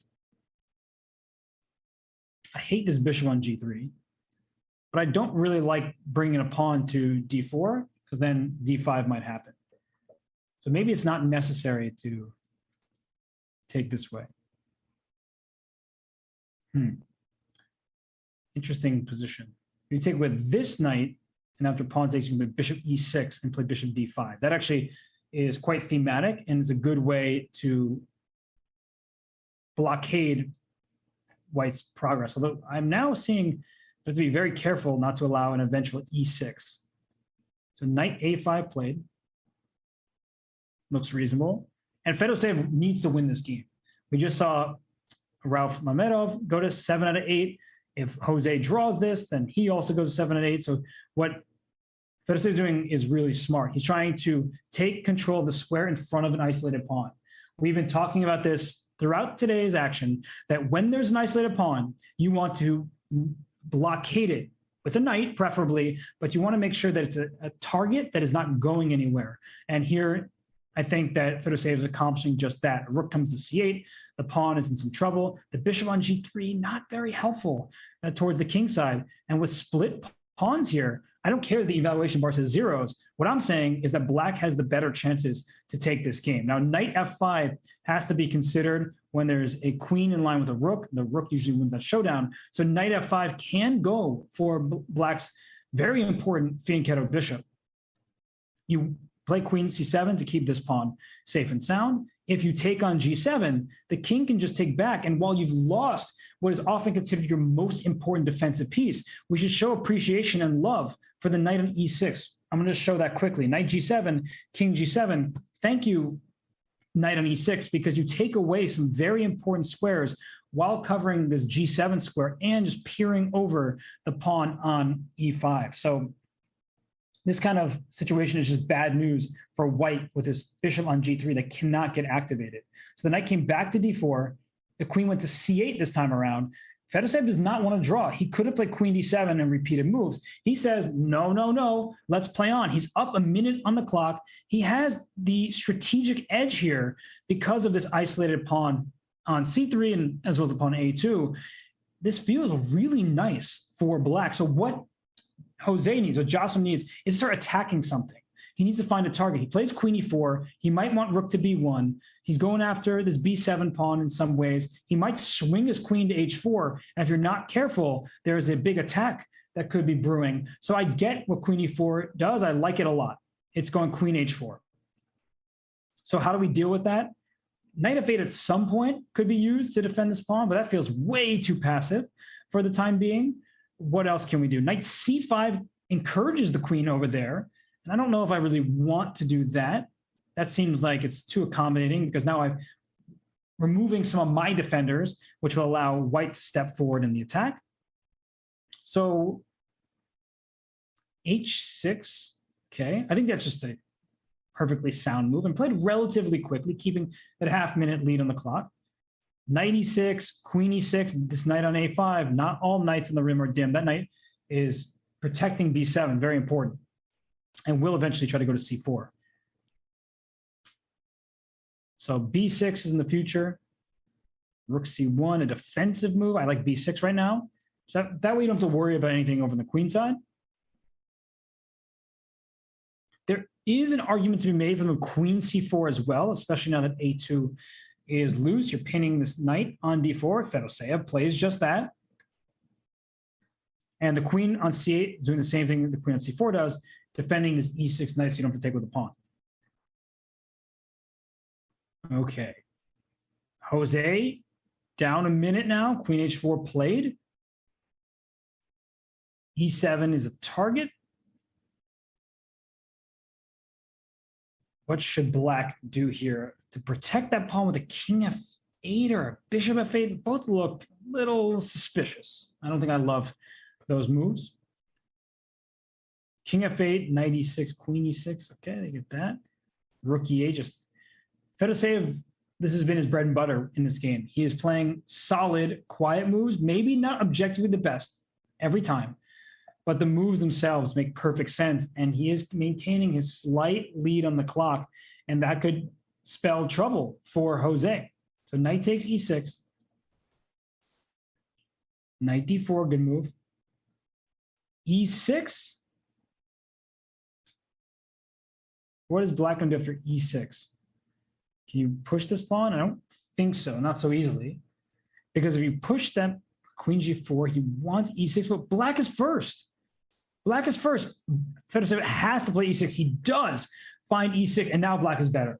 Because the bishop on g3 is truly terrible. There's no sort of pawn break. Let's go back a move, because I think that white had to play e6.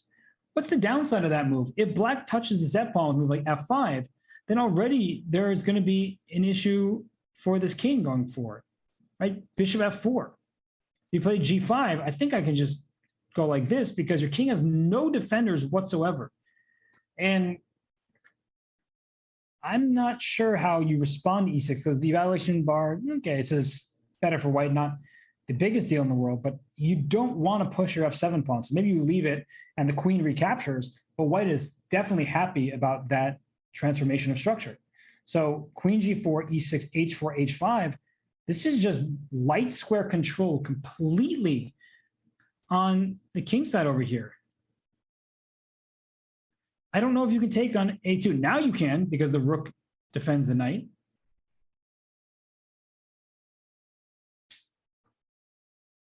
So what is he going to do? He doesn't want to take on a2, I imagine. Or he does. g4 quickly played by Jose, trying to expose the fact that black does not have many defenders on the king side. We take, white gets h5 in. This king on g8, that's not ideal. Not ideal at all. And we see Bortnik Chess in the chat. Let's give a shout out to Alexander Bortnik, great friend of chess.com and a player who has already made his way into the field of 64. So hope you're having a good day. Thanks for stopping by. Really appreciate it. And everyone, show your support for Grandmaster Alexander Bortnik. He's Bortnik strong. Okay, so is white going to have a strong attack here with h5? That's played.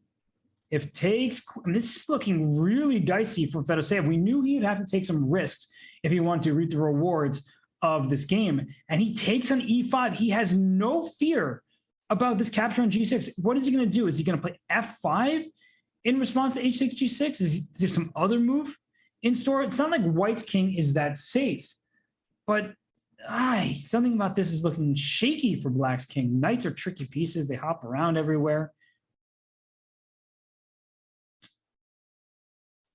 Takes, pawn takes g6. Guess you can't really checkmate with just a lone queen, so that's the good news. But the bad news is everything else. King is really not happy. And an extra minute on the clock from Fedoseev. So if he can keep the pace, he might be able to win this game, but his king is in trouble. Queen d5, the best move, according to the Evo bar, has stayed the same. What a choice. Queen d5, allowing g takes f7 and double check, but recognizing the king could run away. Rook d1, setting up some sort of discovery. This knight we're not here. This queen would be hanging. Bishop f6. What a cool move to play under pressure here. And watch out, because queen g5 can trade those queens off the board. And then black's king is safe. So queen g5. Because white's rook f3 is also possible. Rook g3 looks so scary with the king on g8. So queen g5 looks about right. What else can be done here? G takes f7 isn't a checkmating threat or anything. Queen g5 play, that's I think the right call. Ah, nicely done by Jose. Hitting a7, threatening knight d6 check, forking this pawn as well. Rook d7 could be some follow-up. Jose still with plenty of time on his clock. This is a big, big game. If Jose Martinez can somehow win this game with white, which seems incredibly unlikely, then he's in clear first heading to the last round. But if this game finishes a draw, we will see him tied with Rauf Mamedov. Knight takes a7. So knight b5 back, good move. Rook d5. I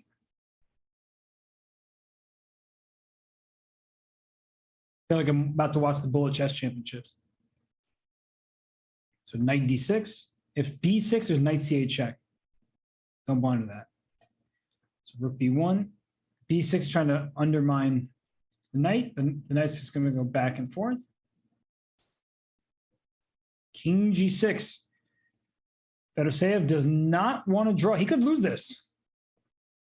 He very well could lose this game. Unless they just make a draw right away. Hard to lose a game that's already over. 10-second lead for Fedoseev. Rook g4, great move. Knight g5 check. No longer a threat. e5 protected. But the white king wants to enter in the light squares. Rook h4, king g4. Okay, push the pawn to f3. That way you save it. But bishop takes c5. And wait, what is Jose doing? I get that he's objectively holding this game. He's only on 2 seconds. So maybe he just has this. Maybe he understands to the very end that from a perspective of mouse speed, he'll be perfectly fine.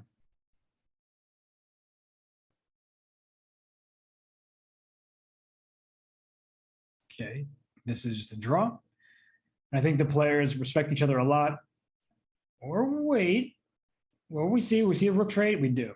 But they respect each other a lot. It's rook versus rook. They both have 25 seconds. Amazing bull players. No flagging here. So Jose Martinez tied with Rauf Mamedov, Benjamin Bach, Vladimir Fedoseev. We have Shamsid Vokirov and Dariush Svirch, as well as Samvel Chersahakian. We do also have a game. Nope, not still going. I was looking at Nico Theodorou. Nico Theodorou wins his game. So there's a three-way tie for first place, and only first place makes it right through to the next phase. And second and third place will play a two-game match, a two-game rapid match, decide who joins the first place finisher into the knockout. And there's prizes. There's money at stake here, $850 for first, $600 for second, and you see the rest of the prize here. But most importantly, if you get first or second place, you get your dollar bills today, but you're also signing up for minimum $5,000 in the knockout of 64 players. So we are set for this final round. We are going to have round 9 in just a moment here. I'm looking forward. I'm closing some of my old games. There's just too much going on here. But last round set to begin very soon. So let me know what you think. We have 3 players that are tied for first. Will it be Jose? Will it be Nico Theodorou? Will it be Rauf Mamedov? Who is taking first place? Let us know in the chat. Maybe if you say something particularly brilliant, we might even feature your chat. That's not really up to me. It's up to the producer. But just throwing it out there, it's a possibility.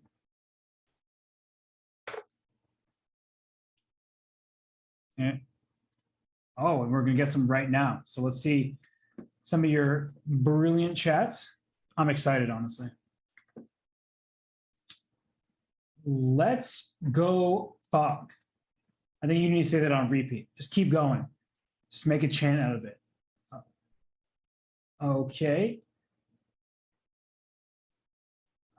I don't even know what that says.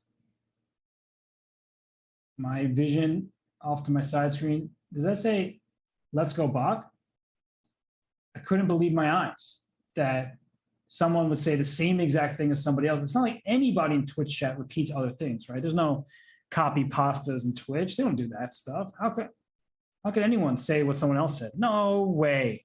Well, we have Jose Martinez and Ralph Mamedov playing for first place for a straight shot into the round of 64. And we have another good chat by Double J Jared. These three guys all deserve this. Well, it doesn't matter what people deserve. It's what they get. They only can have one first place finisher here in the 8th play-in qualifier of the Chess.com Global Championship.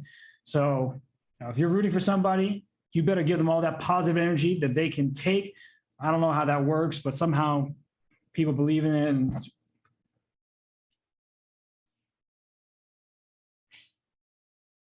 I never root for people when I'm commentating, but let's go Nico Theodoru. You win this game and get first place.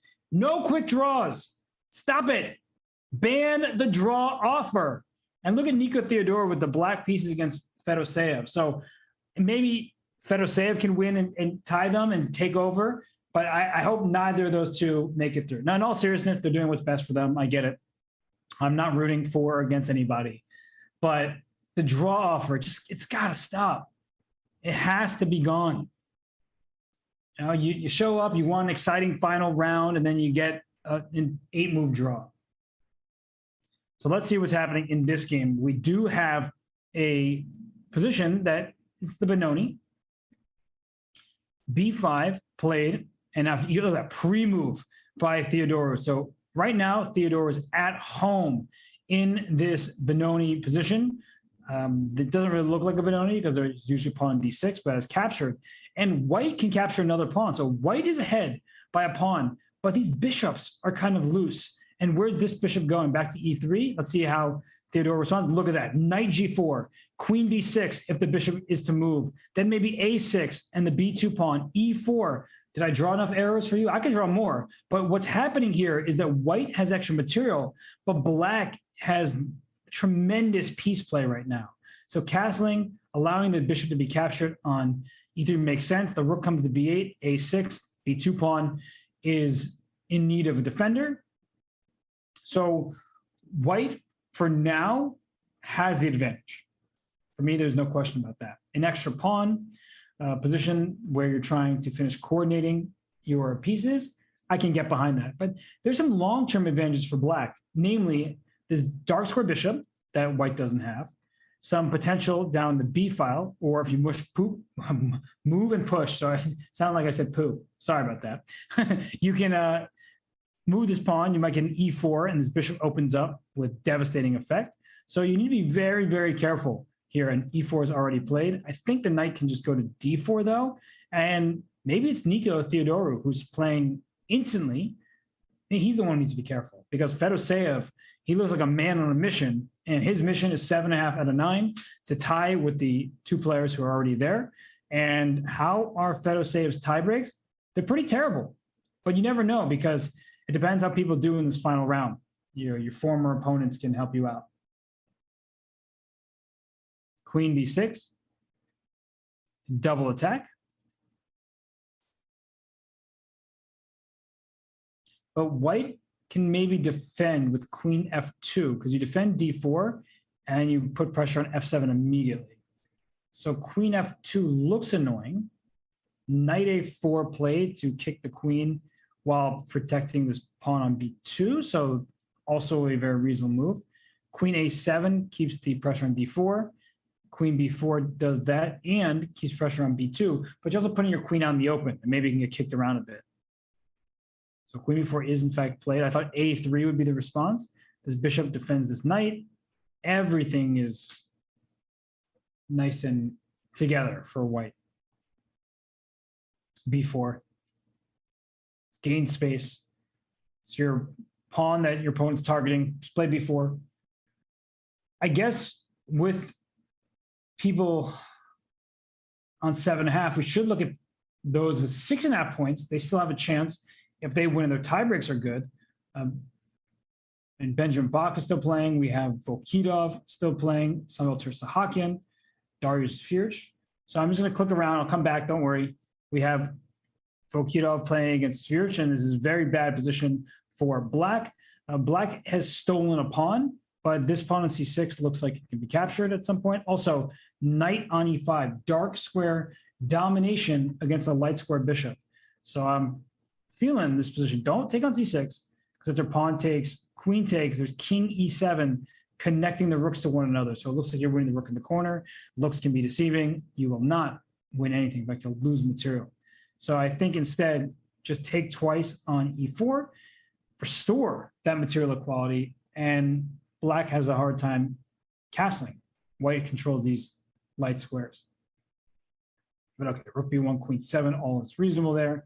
And either you take here, but there's bishop f5 at the end, big difference, putting your rook on b1. So I think you've limited your options and said queen b2, which maybe I don't know what I'm talking about, because d5 is already a really, really, really freakishly annoying tactic along the diagonal. And b7 is threatened. So you could castle queenside, but I imagine it's terrible. Like, you defend b7, you protect your rook on h8, but I'm just going to play it and see the evaluation bar change, and I feel like it's horrible.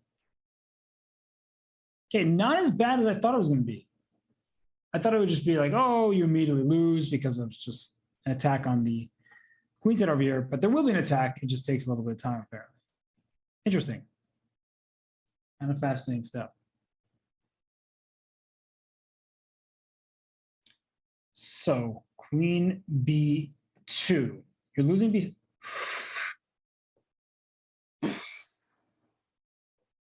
Probably felt he had to play it. If he lost b7, he likely would have lost c6 next. But look at this move.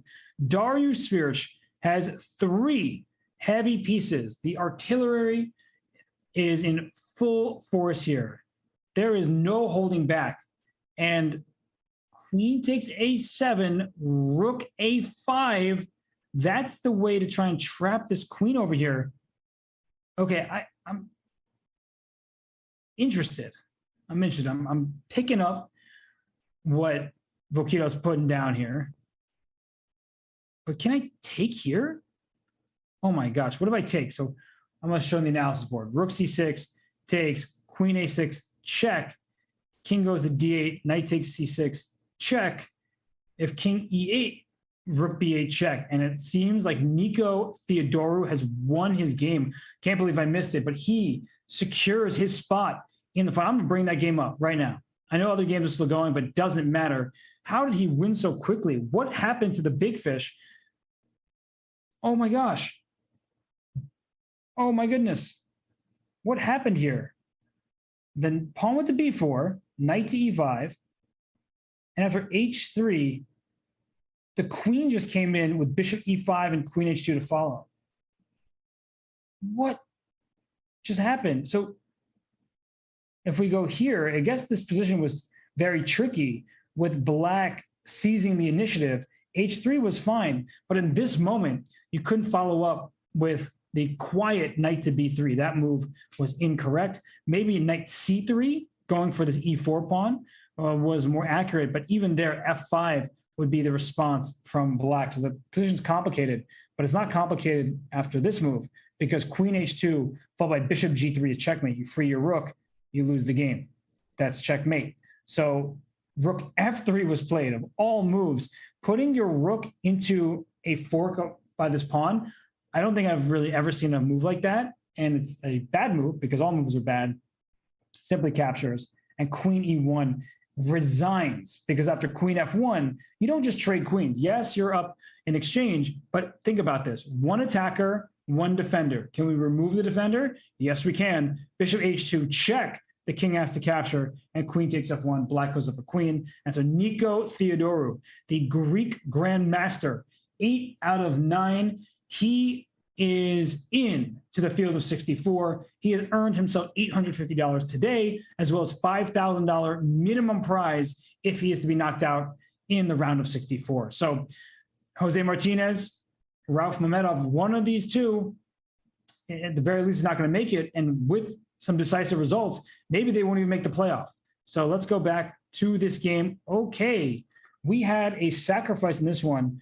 We had knight c6, queen a6, and rook takes c6 all happen here. And yet, for Dariush Svirch, who needs to win, the evaluation bar went down to zeros. You hate to see it, but if you're Vokitov, you love to have it, because right now he doesn't want to draw. He wants to win this game, and he may have some chances to win if the attack fizzles out and black is up a piece for 1 pawn, 2 pawns.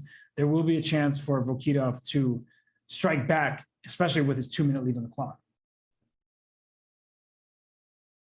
So rook a5, rook b8 check, distracting the queen away. And now where does this king go? King d7 is clearly bad, I think, because d5, it traps the bishop. King e7, I think king e8 feels the safest. Like, why am I bringing my king out to the open? King e8, just try to run. Because if I play king e7, which is played, I thought there could be some kind of check on the diagonal. Oh, nice move. Really, really nice move. Queen c5 check is that square that you need, because after queen c5, you would like to, wait, go back. Queen c5, the king can't go to f6 because of d5. You simply win a piece. And if the king goes backwards somewhere, like, okay, king d7, there's still d5, trapped your piece. If king e8, there are lots of different attacking moves. Rook c7, going for checkmate, going for this pawn. So step 1 was completed by taking e4, and then d5 looks to be an inaccuracy, because now this bishop can go to d7, which is where it wants to be anyhow. In the event of queen c5 and rook c7, you don't have a checkmate threat on the e7 square. Big moment. So Dariush is going to continue trying to attack Vokitov, but we'll see if it's going to work out. So let's try to pull up the game between Bach and Tersakian. Oh, this is all the rage these days. A theoretical Najdorf. The queen just went to d7 for Bach. And yeah, Benjamin is in good shape here. He's up a pawn. f4 is in trouble. The dark squares are not too vulnerable. There's pressure building down the queen side. I like Bach's position. I think that Samvel Tersakian has the white pieces, but has a problem because it's not clear what white's plan is, whereas black is up material and has just absolutely prevented white from going for a checkmate attack. The knight on h5 is frustrating to deal with. It looks like it should be bad. It's on the rim, but it does its job. It puts pressure on f4, and any kind of trade on e5, it couldn't do it right away. Rook was hanging. Opens the position up more and towards this queen side. So e takes f4. You're already up 1 pawn. Might as well start trading some stuff. I like the look of it. So does Benjamin. And plays b4, trying to open up the queen side over here. I like it. The way that Bach is playing has been awesome since we've tuned in, because this king on b1 is about to feel some pressure. And there's a move b3. After pawn takes b3, there's rook c5, followed by rook takes b3. Those kind of moves are always fun to play. But if you don't want to play too fancy, you play queen takes a4. The difference, though, to queen a4 is that white can shut down the light square play. And that's what you need to do if you are Samvel Tersakian. You can't afford to just let white increase the pressure on the f7 pawn and the king. Oh my gosh, Benjamin Bach. What a game he's playing. I wonder how his tiebreaks are going to be, because if he wins this, he's earning himself that 7 out of 9. This is hard work right here, and he's playing a great game.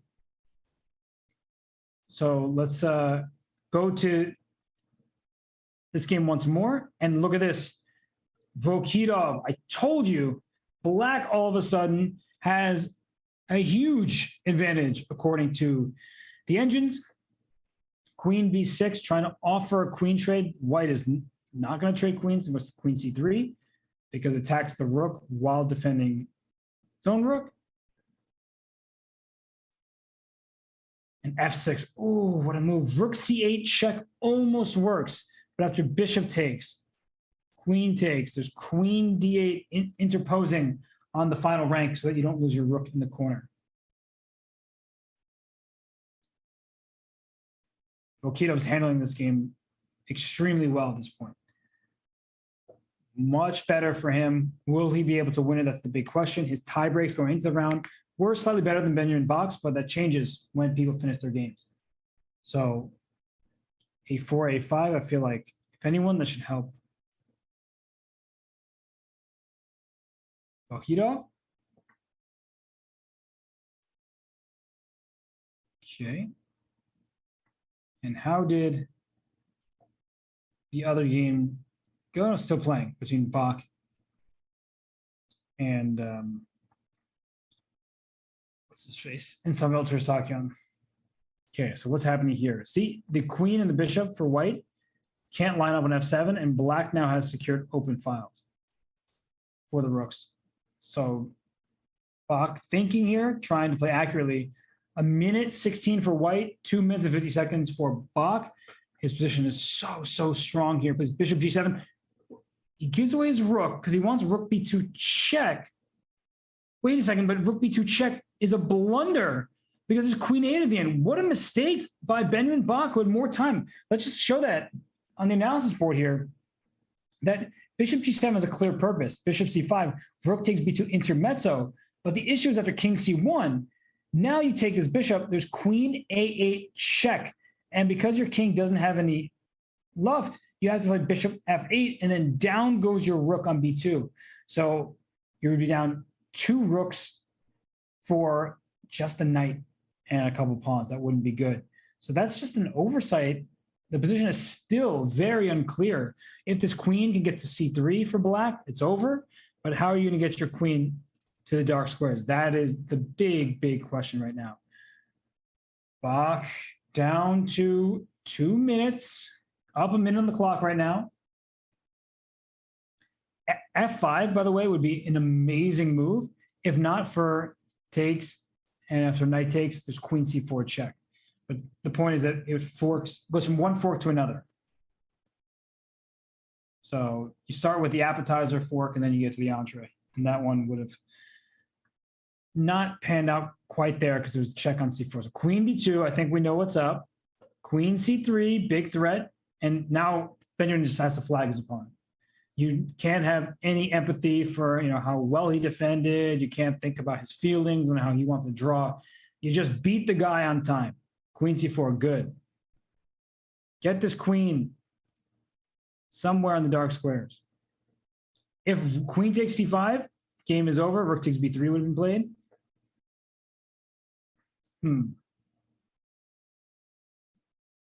Maybe queen. I don't think you want to take here on c4.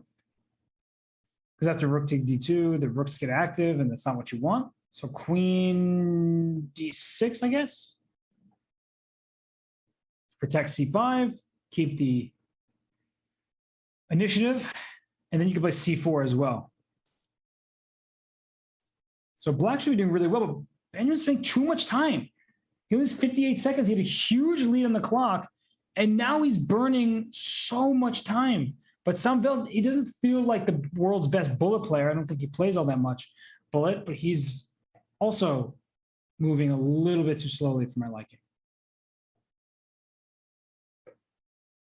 Already need to think about flagging. Okay, queen back somewhere, queen f8 maybe. Queen f8 might be too defensive. That's how you lose games like this. Rook g4.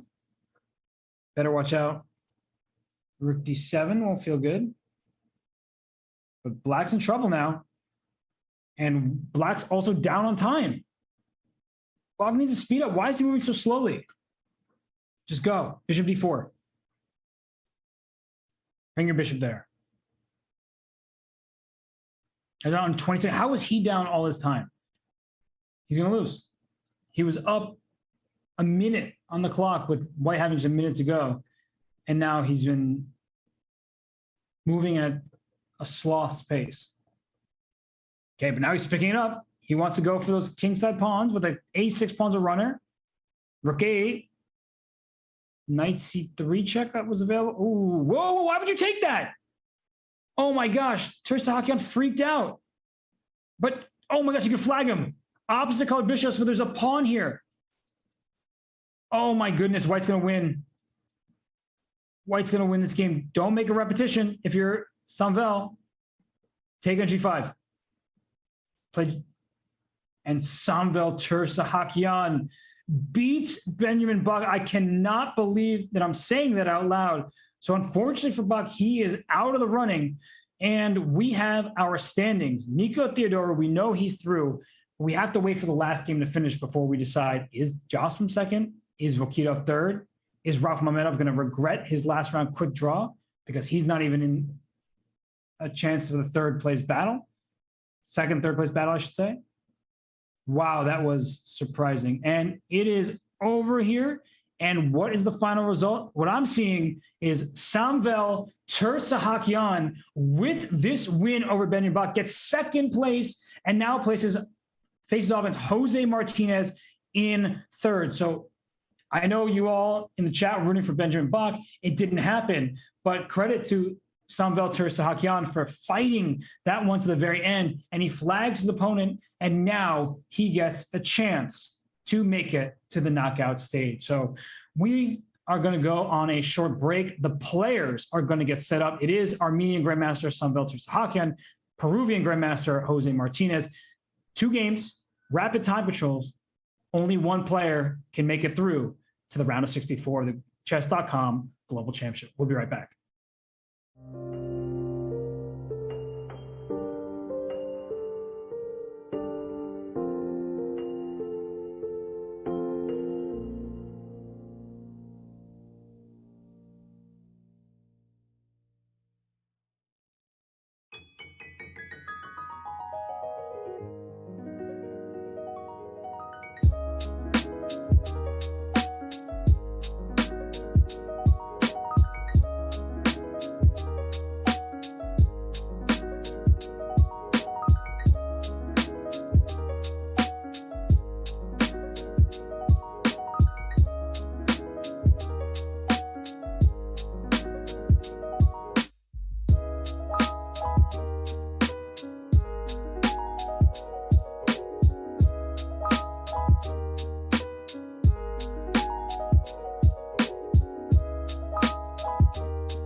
And we are back here at the 8th qualifier of the play-in phase of the Chess.com Global Championship. We know one person is sailing through to the round of 64. That is Nico Theodorou of Greece. The Grandmaster earned $850 today, plus a minimum of $5,000, no matter how he does in the knockout event. So congratulations to him. But there is one more spot up for grabs. We are about to have a match between two players who are definitely worthy of challenging for a spot in the round of 64. We saw it at the end of the Swiss. A bunch of players tied with 7 after the 9, and only 2 players could end up in this match.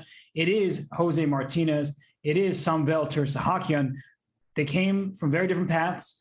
Jose Martinez made a quick draw in the 9th and final round. Samuel Tersahakian went the distance. He actually flagged Benjamin Bach. So it's going to be a fun one. I cannot wait for the games to begin because there is a lot at stake for these two players as they compete in 2 games of rapid chess. That's it. 2 games, 10 minutes, 0-second increment. And we are about to see them play. And Samuel gets the white pieces in game 1.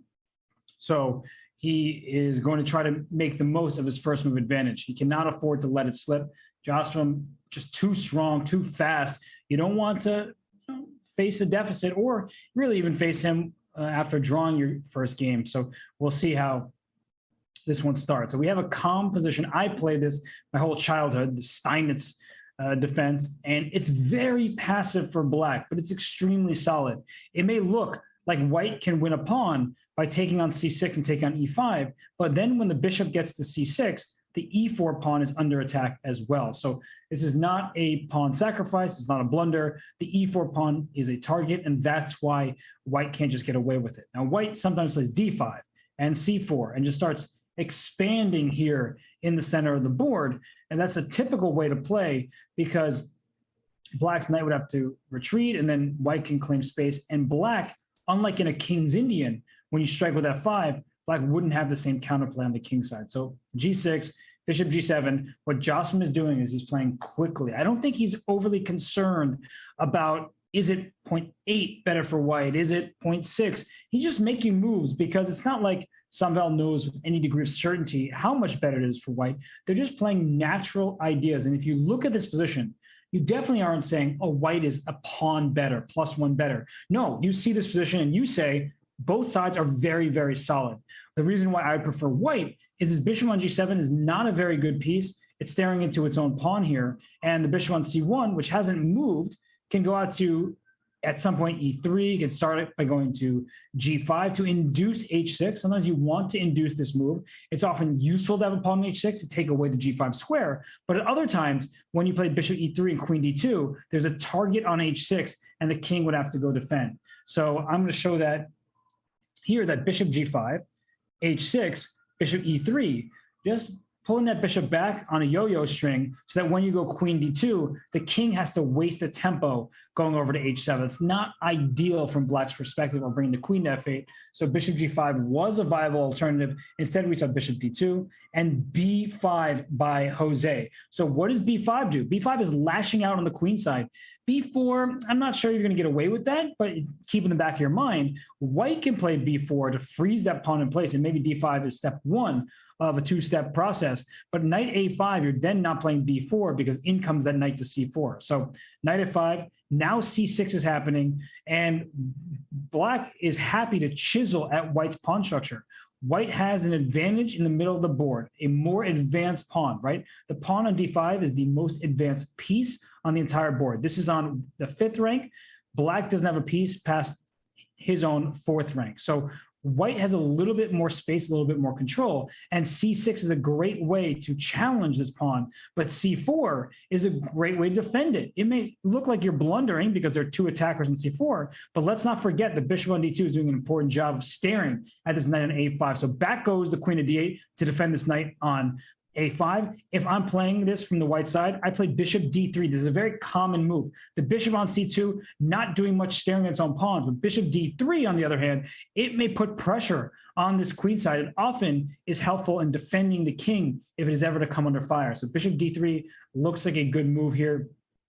I would definitely make a move like that. what other moves come to mind? I don't want to take on b5 because after a takes, not keeping a symmetrical pawn structure, no. After cb, ab, the rook on e8 is perfectly placed, staring down this file. So if you see now, the rook simply stares at its own pawn. So we see a swap of pawns on c4. The knight comes to b7. Please, let me go out to c5. But once he gets to c5, where to from there? The answer to that, not abundantly clear. So a knight on c5 is not the end of the world. No, it's just a spot for the time being. But bishop e3 says, what was that on knight c5? You're not playing that. If you play knight c5, I am taking that right off the board. And thank you very much for a protected passed pawn. I'm not pushing it to d6 just yet, but I can just keep it here protected by two other pawns. Black's pawn structure clearly is not very strong. So bishop e3, queen c7, rook b1. I like the jockeying for position, the rerouting of pieces that both sides are doing here. Rook to b1, look at that b6 square, a bit vulnerable. Maybe there will be a bishop b6, or if you're not careful, a rook on b6, the next rook coming up to b1, and then black is feeling the pressure with that rook sitting on the 6th rank. So Sambel, we see him on the bottom camera on screen here, looking pretty calm. Jose, hand on cheek.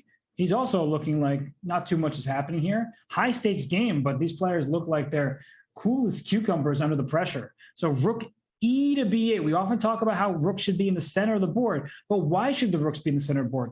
That's a principle, not a mandate. Rooks are good in the center of the board when the space opens up, when you could actually do something with open files. The rook on e8, not needed. The pawn on d6 is doing an important task of defending e5. The center is not blowing open, so rook to b8 was a sensible move. Now, what to do about this knight? You can at some point play knight d8. That feels a bit passive. Knight c5, a hard move to play in blitz time controls especially, and we started in rapid. Now we're nearing the blitz phase of the game. More time for Jose, but that's how strong he is, okay? Most people would not accept these double pawns and this pawn on d5 becoming a passer, but Jose just understands these positions well. As I mentioned, he was never worried about the evaluation. He said, I don't have a place that my opponent can target me at, so I should feel happy about the foundation of my position. I would take on c5. Samvel Tersahakian, he did just win a scramble against Benjamin Bach in round 9, but Jose Martinez is a totally different bullet player. And it's not anything meant against Benjamin Bach, who is super strong, but I think Benjamin would be the first to say, no, Jose, that guy is competing for the bullet chess championship year in and year out. I'm a very good bullet player, but not quite that caliber. So I'm bringing it up right now because as I see Samvel continue to burn clock, go down a minute and a half, nearing 2 minutes at this point, I'm really worried about what's to come for him because there may be a critical moment with a big decision and then you start getting frantic because you just don't have these seconds on the clock to calculate. So I'm looking at bishop c5. What else can be considered here besides that move? I'm not entirely sure. I just really like the look of bishop takes up. Maybe knight takes e5, because if pawn takes e5, there's bishop takes knight. But I don't know what to calculate with, if I'm going to show you that knight takes e5, there might have been knight takes e4 or something like that. Oh no, this is just take, because after bishop takes here, c takes d5, your bishop on c5 is loose. So it looks like you win a pawn, but you really just get yourself in trouble. I thought maybe some kind of knight takes e4 was possible as well, but it's clear that d takes e5 is just good. So queen d2, knight e8, no more knight takes e5 stuff. And you can tell by the way that Jose is playing that he feels right at home. Now there's a big difference. If you take on c5, after d takes c5, this knight is coming into d6. Why is that such a big difference? Why is that important? Knights are the best blockaders. They peer over the passed pawn, the protected passed pawn that's sitting in front of it. So knight coming to d6 will put pressure on c4 and on e4. It will blockade the pawn and support a potential f5 pawn break. So that's why I don't think we're going to see bishop takes c5, because then that gives the knight a purpose. For now, the knight is just a piece that's sitting on a square. It's not really threatening to become active. It is protecting d6 if there ever were a capture on c6 and some pressure down the d file, but it's waiting, eagerly anticipating the moment where white captures on c5 and the pawn is no longer in the knight's path. So what is black going to do after the move knight to e2? Where is this knight even going? Is it going to c3, then takes and knight d5? Okay, I can get behind that. speaking of vacating squares, d takes c6 will give access to the d5 square for a knight. But you don't want to take on c6 because of how the pawn structure is impacted. But if the knight so quickly gets to d5, then it's worth it. So we just saw a swap. We saw c takes d5. Now closing this square, so the knight c3 doesn't exactly threaten anything. Not that it's a bad move. It does defend the pawn e4, but it doesn't threaten a potential knight jump into d5. Okay, knight g3.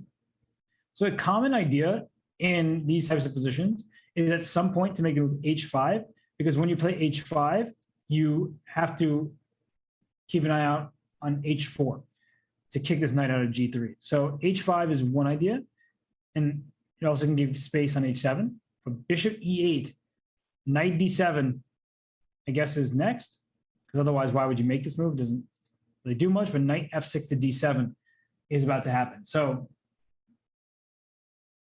but then what? That's the thing, is I see like individual moves, but I'm not really seeing plans for black. Rook c8, you want to defend both of your pieces here. Knight d7 might be a blunder because bishop to a4, this knight on c5 is pinned. So bishop a4 at the very least threatens bishop to c6, and all of a sudden white's forces are powerful and working together perfectly. So rook c8 protects the queen. The knight is defended here, so bishop takes c5 is not scary. I would play bishop takes c5 only if black had to take with the pawn, but because there's a rook and a queen in line here, after bishop c5, queen c5, queen c5, you have rook c5. Look how the evaluation changes after d takes c5. White is much, much better. After rook takes c5, it says even black is decided for choice, because rook to b8, while it looks nice to pin the piece, the knight covers, and on the other side of things, the bishop on c2 is not defended. So rook c8, good move by Jose, up 2 minutes at this point. Queen b4, maybe there's something going on down the b file. Maybe queen b6, offering a queen trade. I can get behind that. Knight d7 played. We were just talking about the move, and now it makes even more sense. And this knight on g3, dominated by a pawn 3 squares away. I mention this concept very often, and there's a reason for it. Let's fix our pieces. The knight on g3 needs to improve. Maybe it's knight f1, knight d2, knight c4 at some point. Maybe it's knight e2, knight c3. Maybe that just feels iffy to put all the pieces on the c file. Instead, we see bishop d2. If black feels like trading, Jose can play rook to b8, swap on b1. The knight on d7 not only protected the knight on c5, it protects the b8 squared. Here we see it. Queen a5, a queen trade is offered. Swap, swap. Queen trade, let's do it, I guess. And then after bishop takes, I guess what white is claiming is that you have 2 pawns stuck in place. And so Jose says, I actually want to keep the queens. My queen is about to become active. Maybe we'll land on the b2 square. So queen b4. We might see a draw by repetition. And I don't think that's a bad thing. When I go off about draw offers, people are like, oh, you know, Robert Hess doesn't like draws. No, draws are part of chess. And I'm okay in some positions where it's called for a draw offer, you know, rook and a couple pawns, rook and a couple pawns, symmetrical, all that stuff.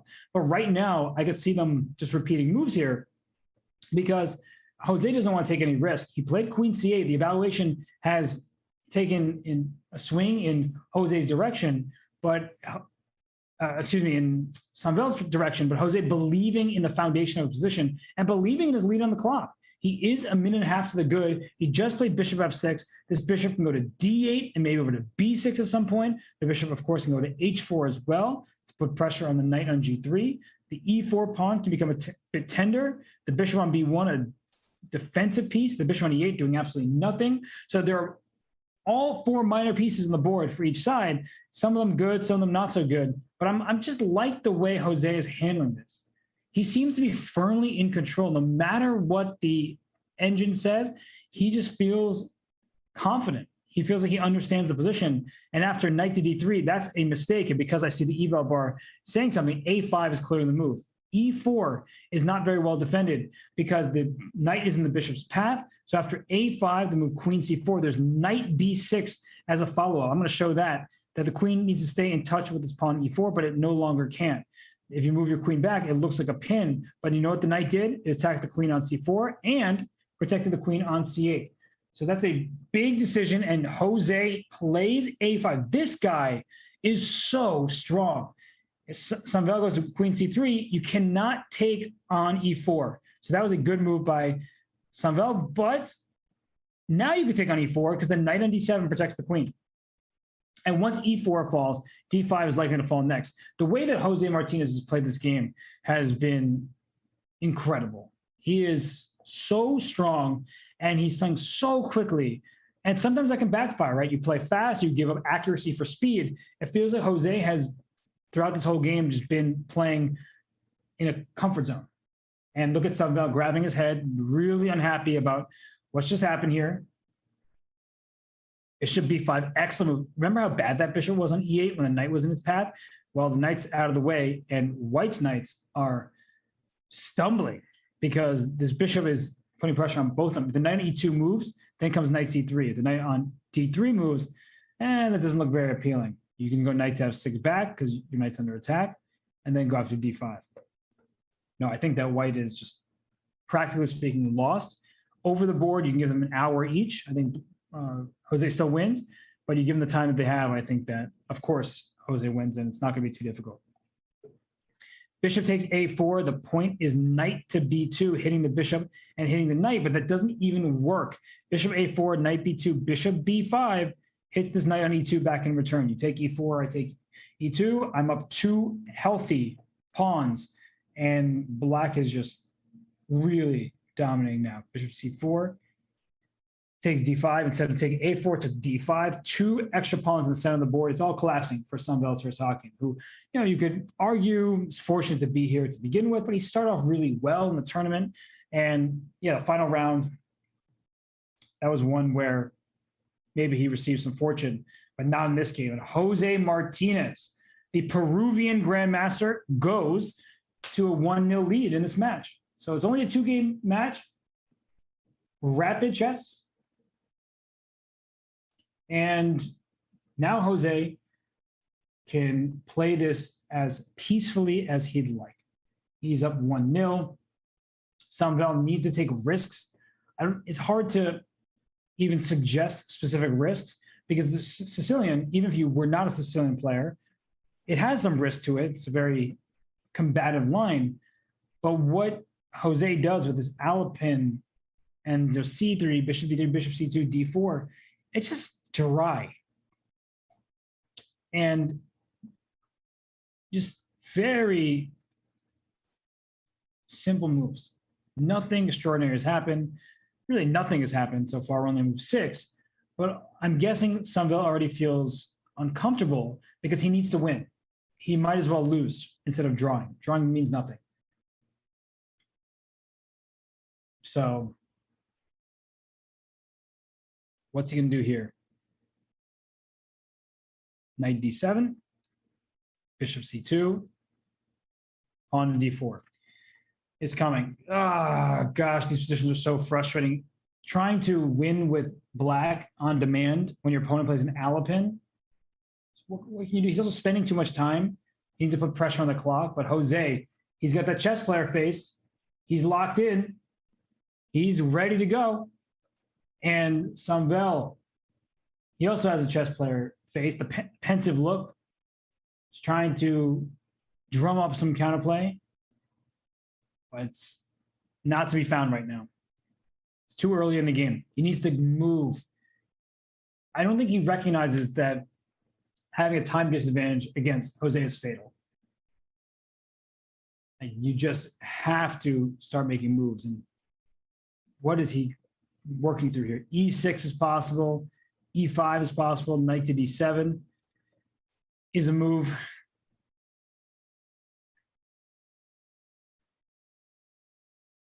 Still nothing. You sure he's not frozen? I haven't been looking at him too closely, but he's not frozen. He made his move now, but that was an unnecessary, nearly 2-minute thing. You just got to go. And now for Jose, bishop c2, castles, d4, his plan is very straightforward. And once d4 happens, you have to watch out for d5. Your bishop is running out of squares. So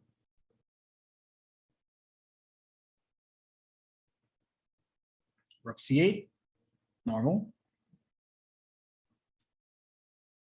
Castle, good.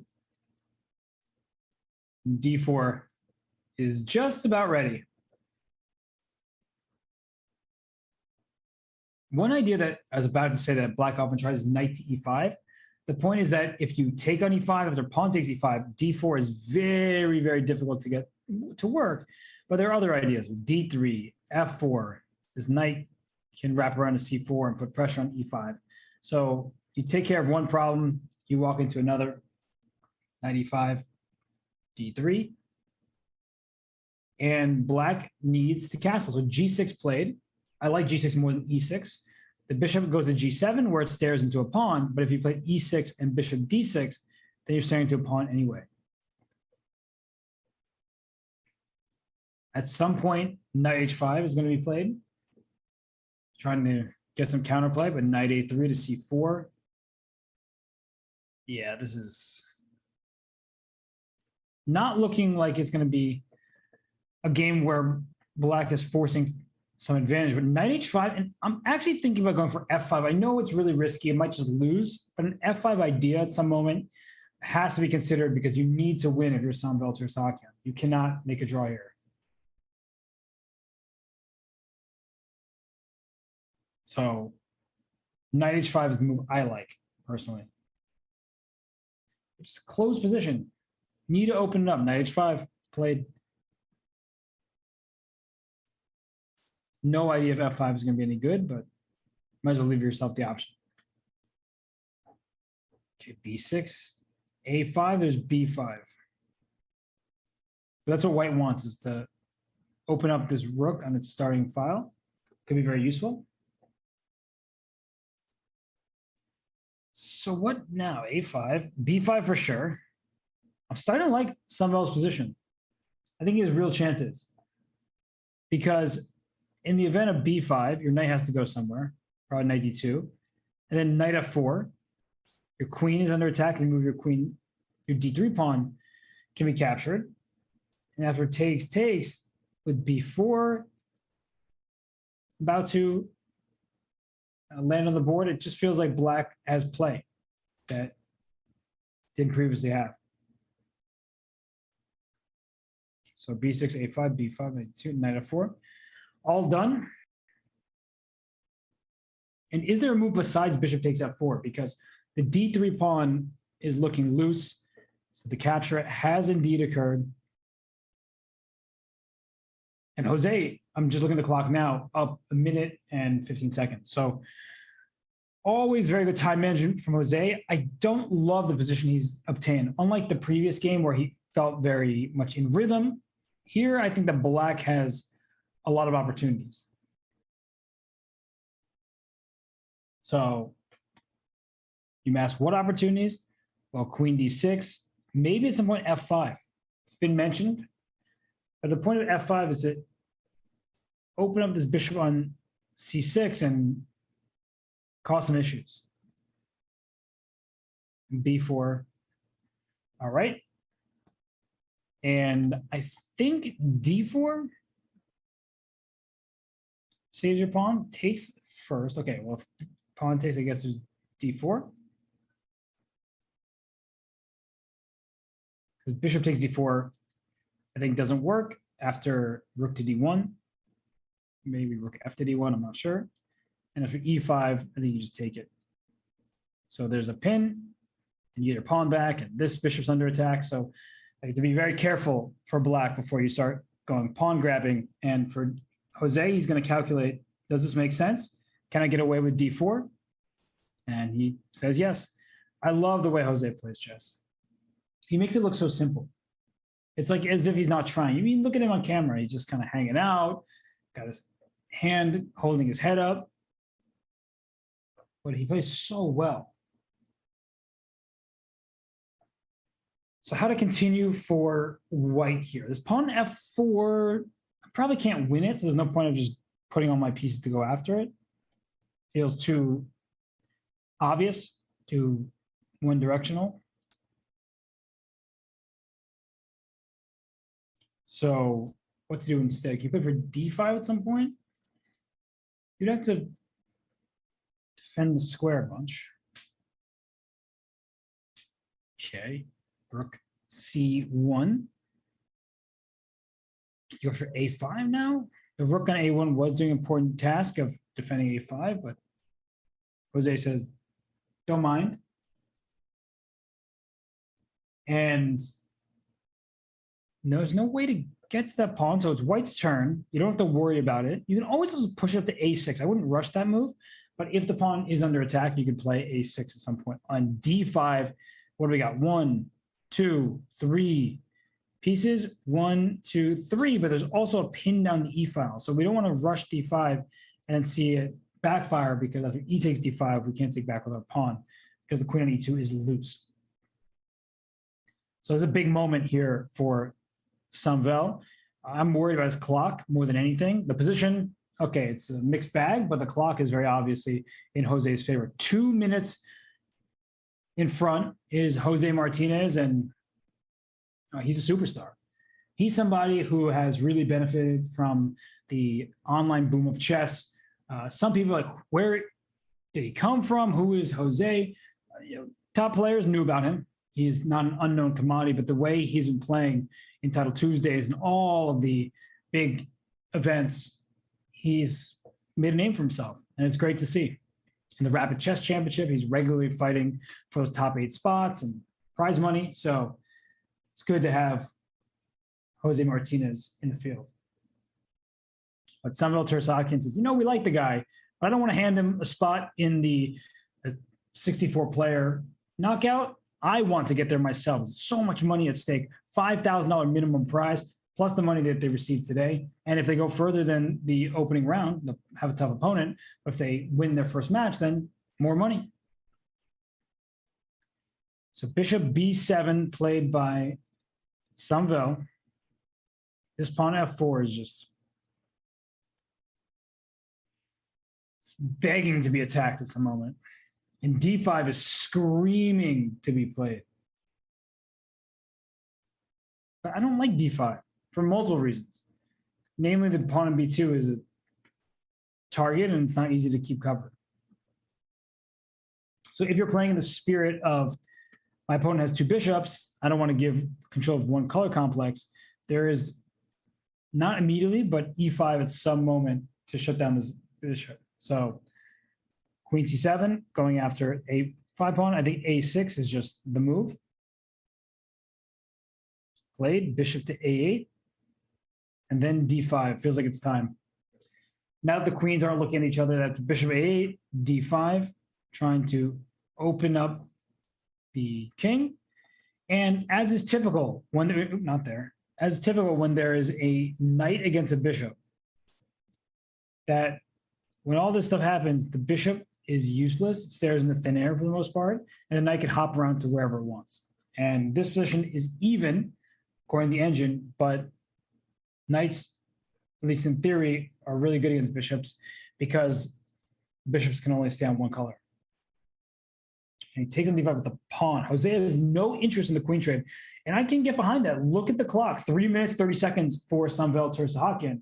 So, that's not good when your opponent has 5 minutes and 10 seconds. It's even worse when your opponent's Jose Martinez. And it's even worse than being worse when you're playing Jose Martinez down the clock and down 1 point on the scoreboard. So all is going right for Jose right now. And this is a game-ending tactic. If he finds it, knight e6. This is easy for Jose. And look at him. He's got both of his hands on his head because he knows he has something here.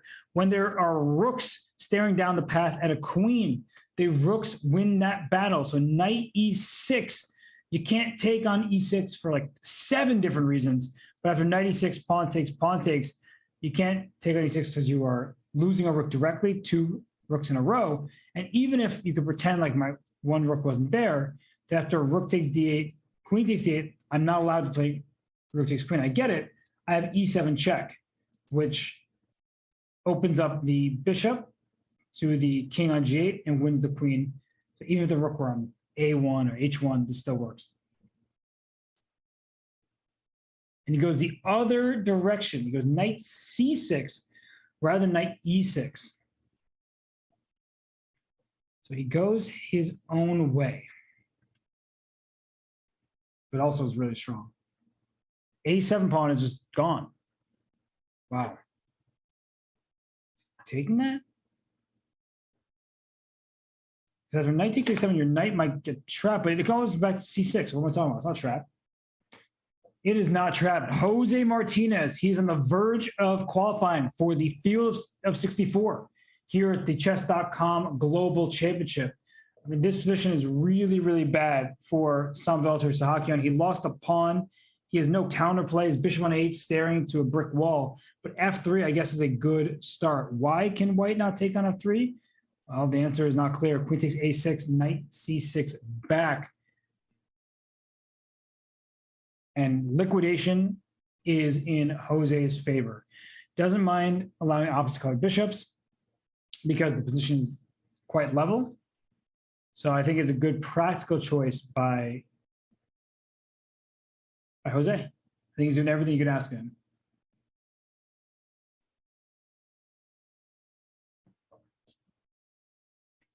So let's see.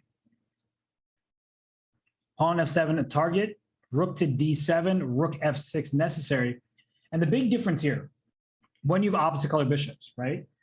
You prefer the side who is attacking, whose king is safer. So this bishop on B3 is better than the counterpart on G7, even though B2 is targeted. This bishop over here puts pressure on the king on G8. And look at this, Queen E3. This is the annoying thing for Samvel. In a normal tournament, on a normal day, you can just make a draw and say, all right, good game, let's go again. Now you just don't want to make a draw, and well, you're trading queens, so you might not have much of a choice because it loses you the match. So I think Samvel would rather lose than draw this game, but at this point, a draw seems very likely because there are not too many pieces on the board. Rook D6. Trading rooks while up a minute and a half seems good.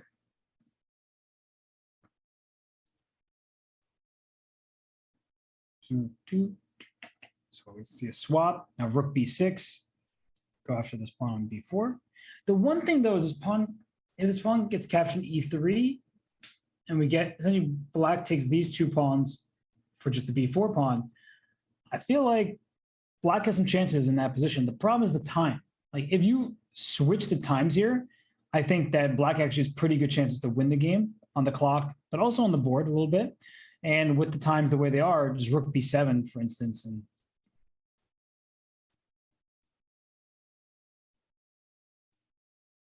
how do you defend this? If you have rook E7, we trade rooks, it's immediately a handshake. If you play bishop E7, you're not actually threatening anything. If you play rook F8, well, just take and go right back. There is no universe where Jose Martinez loses this game. And I would play H4, H5 if I can, because if you take, then I can even take on F7. Get to the corner.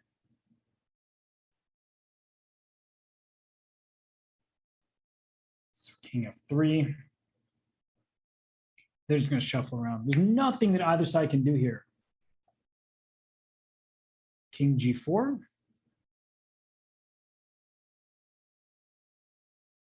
Yeah, they're just going back and forth. And it's not fun for Samvel. You know, he would like to actually compete and have a chance to win this game, but credit to Jose. He just plays such a solid style.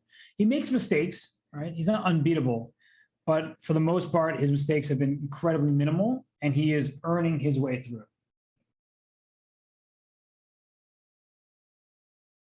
Rook B6 check, F6 can be played. All the pawns go on dark squares. That's good news. So you want F6, you want bishop here at some point, but is there check? And yeah, okay, now they just shake hands.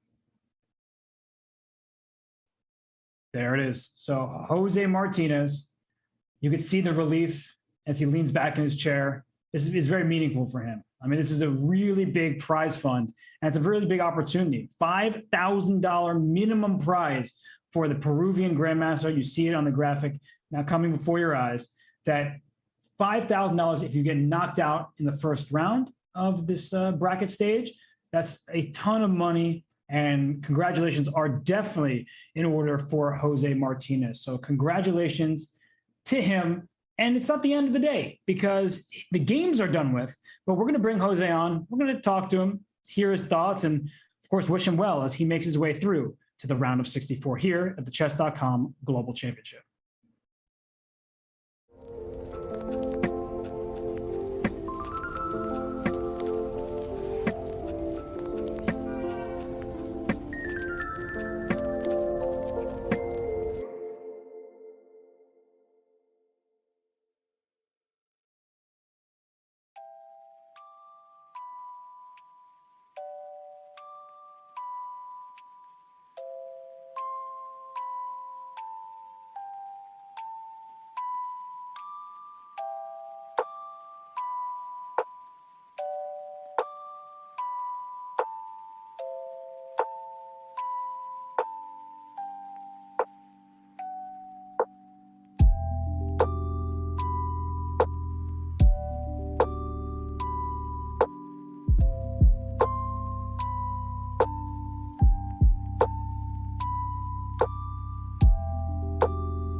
Happy to be joined by Jose Martinez, Grandmaster from Peru. Jose, huge congratulations.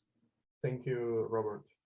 Well, how are you feeling? Because going into the final round, you drew very quickly, and then you must have been nervous thinking you might not even get a match. Yeah. Okay, the last game I know like I was so tired because the previous one I played against Sam, and I played against Fedoseyev, and I was really nervous because it's always a really difficult opponent. I tried to hold and I got a draw, and yeah, I was tired. And then I saw I play another big grandmaster Mamedov, so I decided just okay, I will pray, and my opponent needs to win, so I will pray for my buckles. Anyway, I do many risks in the last qualifiers, so I need to be more solid sometimes. Yeah, that's why I made the draw. Well, you were rewarded this time, but how many qualifiers have you played before this one? Yeah, actually, I play like every qualifier. But it seems like Chesscom is my second home, but I don't know. I am just playing everything because actually I am doing online chess maybe 24/7, training by myself, improving. I hope I will return to some OTB chess, but I am feeling okay here, so it's nice. Well, you definitely are performing more than okay, so it's good to see you in all these tournaments. But what is your next over the board tournament? Do you have one lined up? I am thinking, actually every OTB tournament I need to support myself, so it's not easy to go to Europe, but I think I will go to Mexico tournament. I got invited to some USA tournament, but USA is always difficult place to gain ratings, so I knew it. I was like 8 months there. Yeah. And I just lost 30 points, but also I win one tournament. Yeah. In general. But yeah, I will play really soon. I think in September, October. Yeah. Okay. Well, I mean, much more online chess for you until then. And I guess, first of all, you just won minimum $5,000. So that must feel pretty good, right? Yeah, for sure. For me, was not good weeks. Or I don't know if you know, Robert, but last Rapid Chess, I just get ninth, tied with the 8 with just buckles. I think I made my best Rapid Chess in a long time, but yeah, was not enough. So I was really, really sad for that, but hopefully I win something. And then I qualified. I'm very happy for this. Yeah, I was training, not too much, but I was training quite often. So I'm happy just to do that. Yeah, no, I mean, it's a great result. And I guess we have no idea who you're going to face in the round of 64. But if there's any player that would be really motivating for you, maybe one of the legends in the game, what person would you want to face in the knockout? Maybe Kramnik. It's my top 3 best chess players, but I don't know if Kramnik will play. Yeah, so he's going to play. He's gonna play, yeah. Yeah, because there's increment at the knockout stage, so he won't be flagged. Yeah, I know. I need to train real chess, yeah, no flag things. Well, that would obviously be awesome, to see you play against Kramnik. And you stream a lot. So, what's your schedule been like recently? I mean, do you have any specific things coming up, or you can continue to play Title Tuesday, Rapid Chess Championship? What's the near future like? Sorry, I was doing really often speed runs, also the same content every streamer has in his schedule. Yeah, I was many months. I paused my Twitch channel many months, so I recover last 2 months. I try to work every day, to stream every day, to do many things. Yeah, but it's not easy, but yeah, I'm trying to recover the time to maybe improve my channel more and yeah, share knowledge. I like to make the speed runs in my style, but it's like I got inspired by the Naroditsky. I like how he made his speed runs. So I didn't copy him, but I have a lot of things like try to, I don't know what is the word, emulate. Yeah.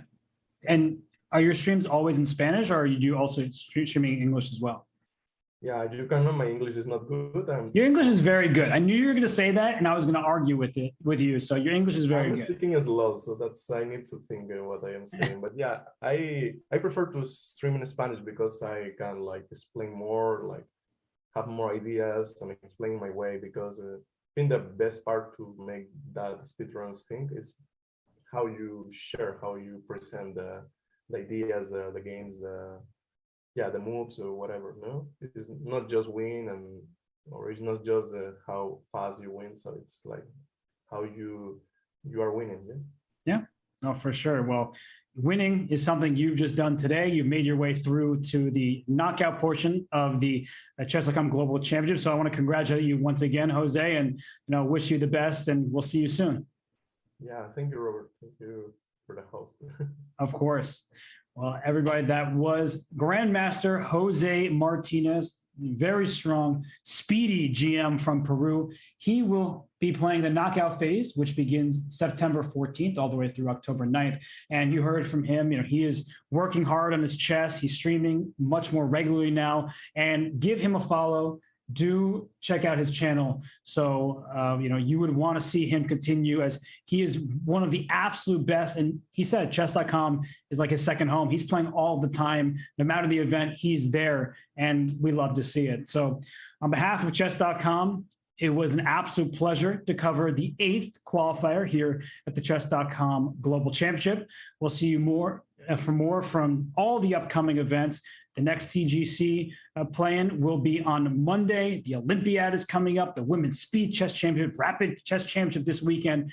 Come on, there's just so much in store for you. So if you aren't already following, give this channel a follow and come back for more. But in the meantime, enjoy your weekend. I'll see you soon. Have a great rest of your day.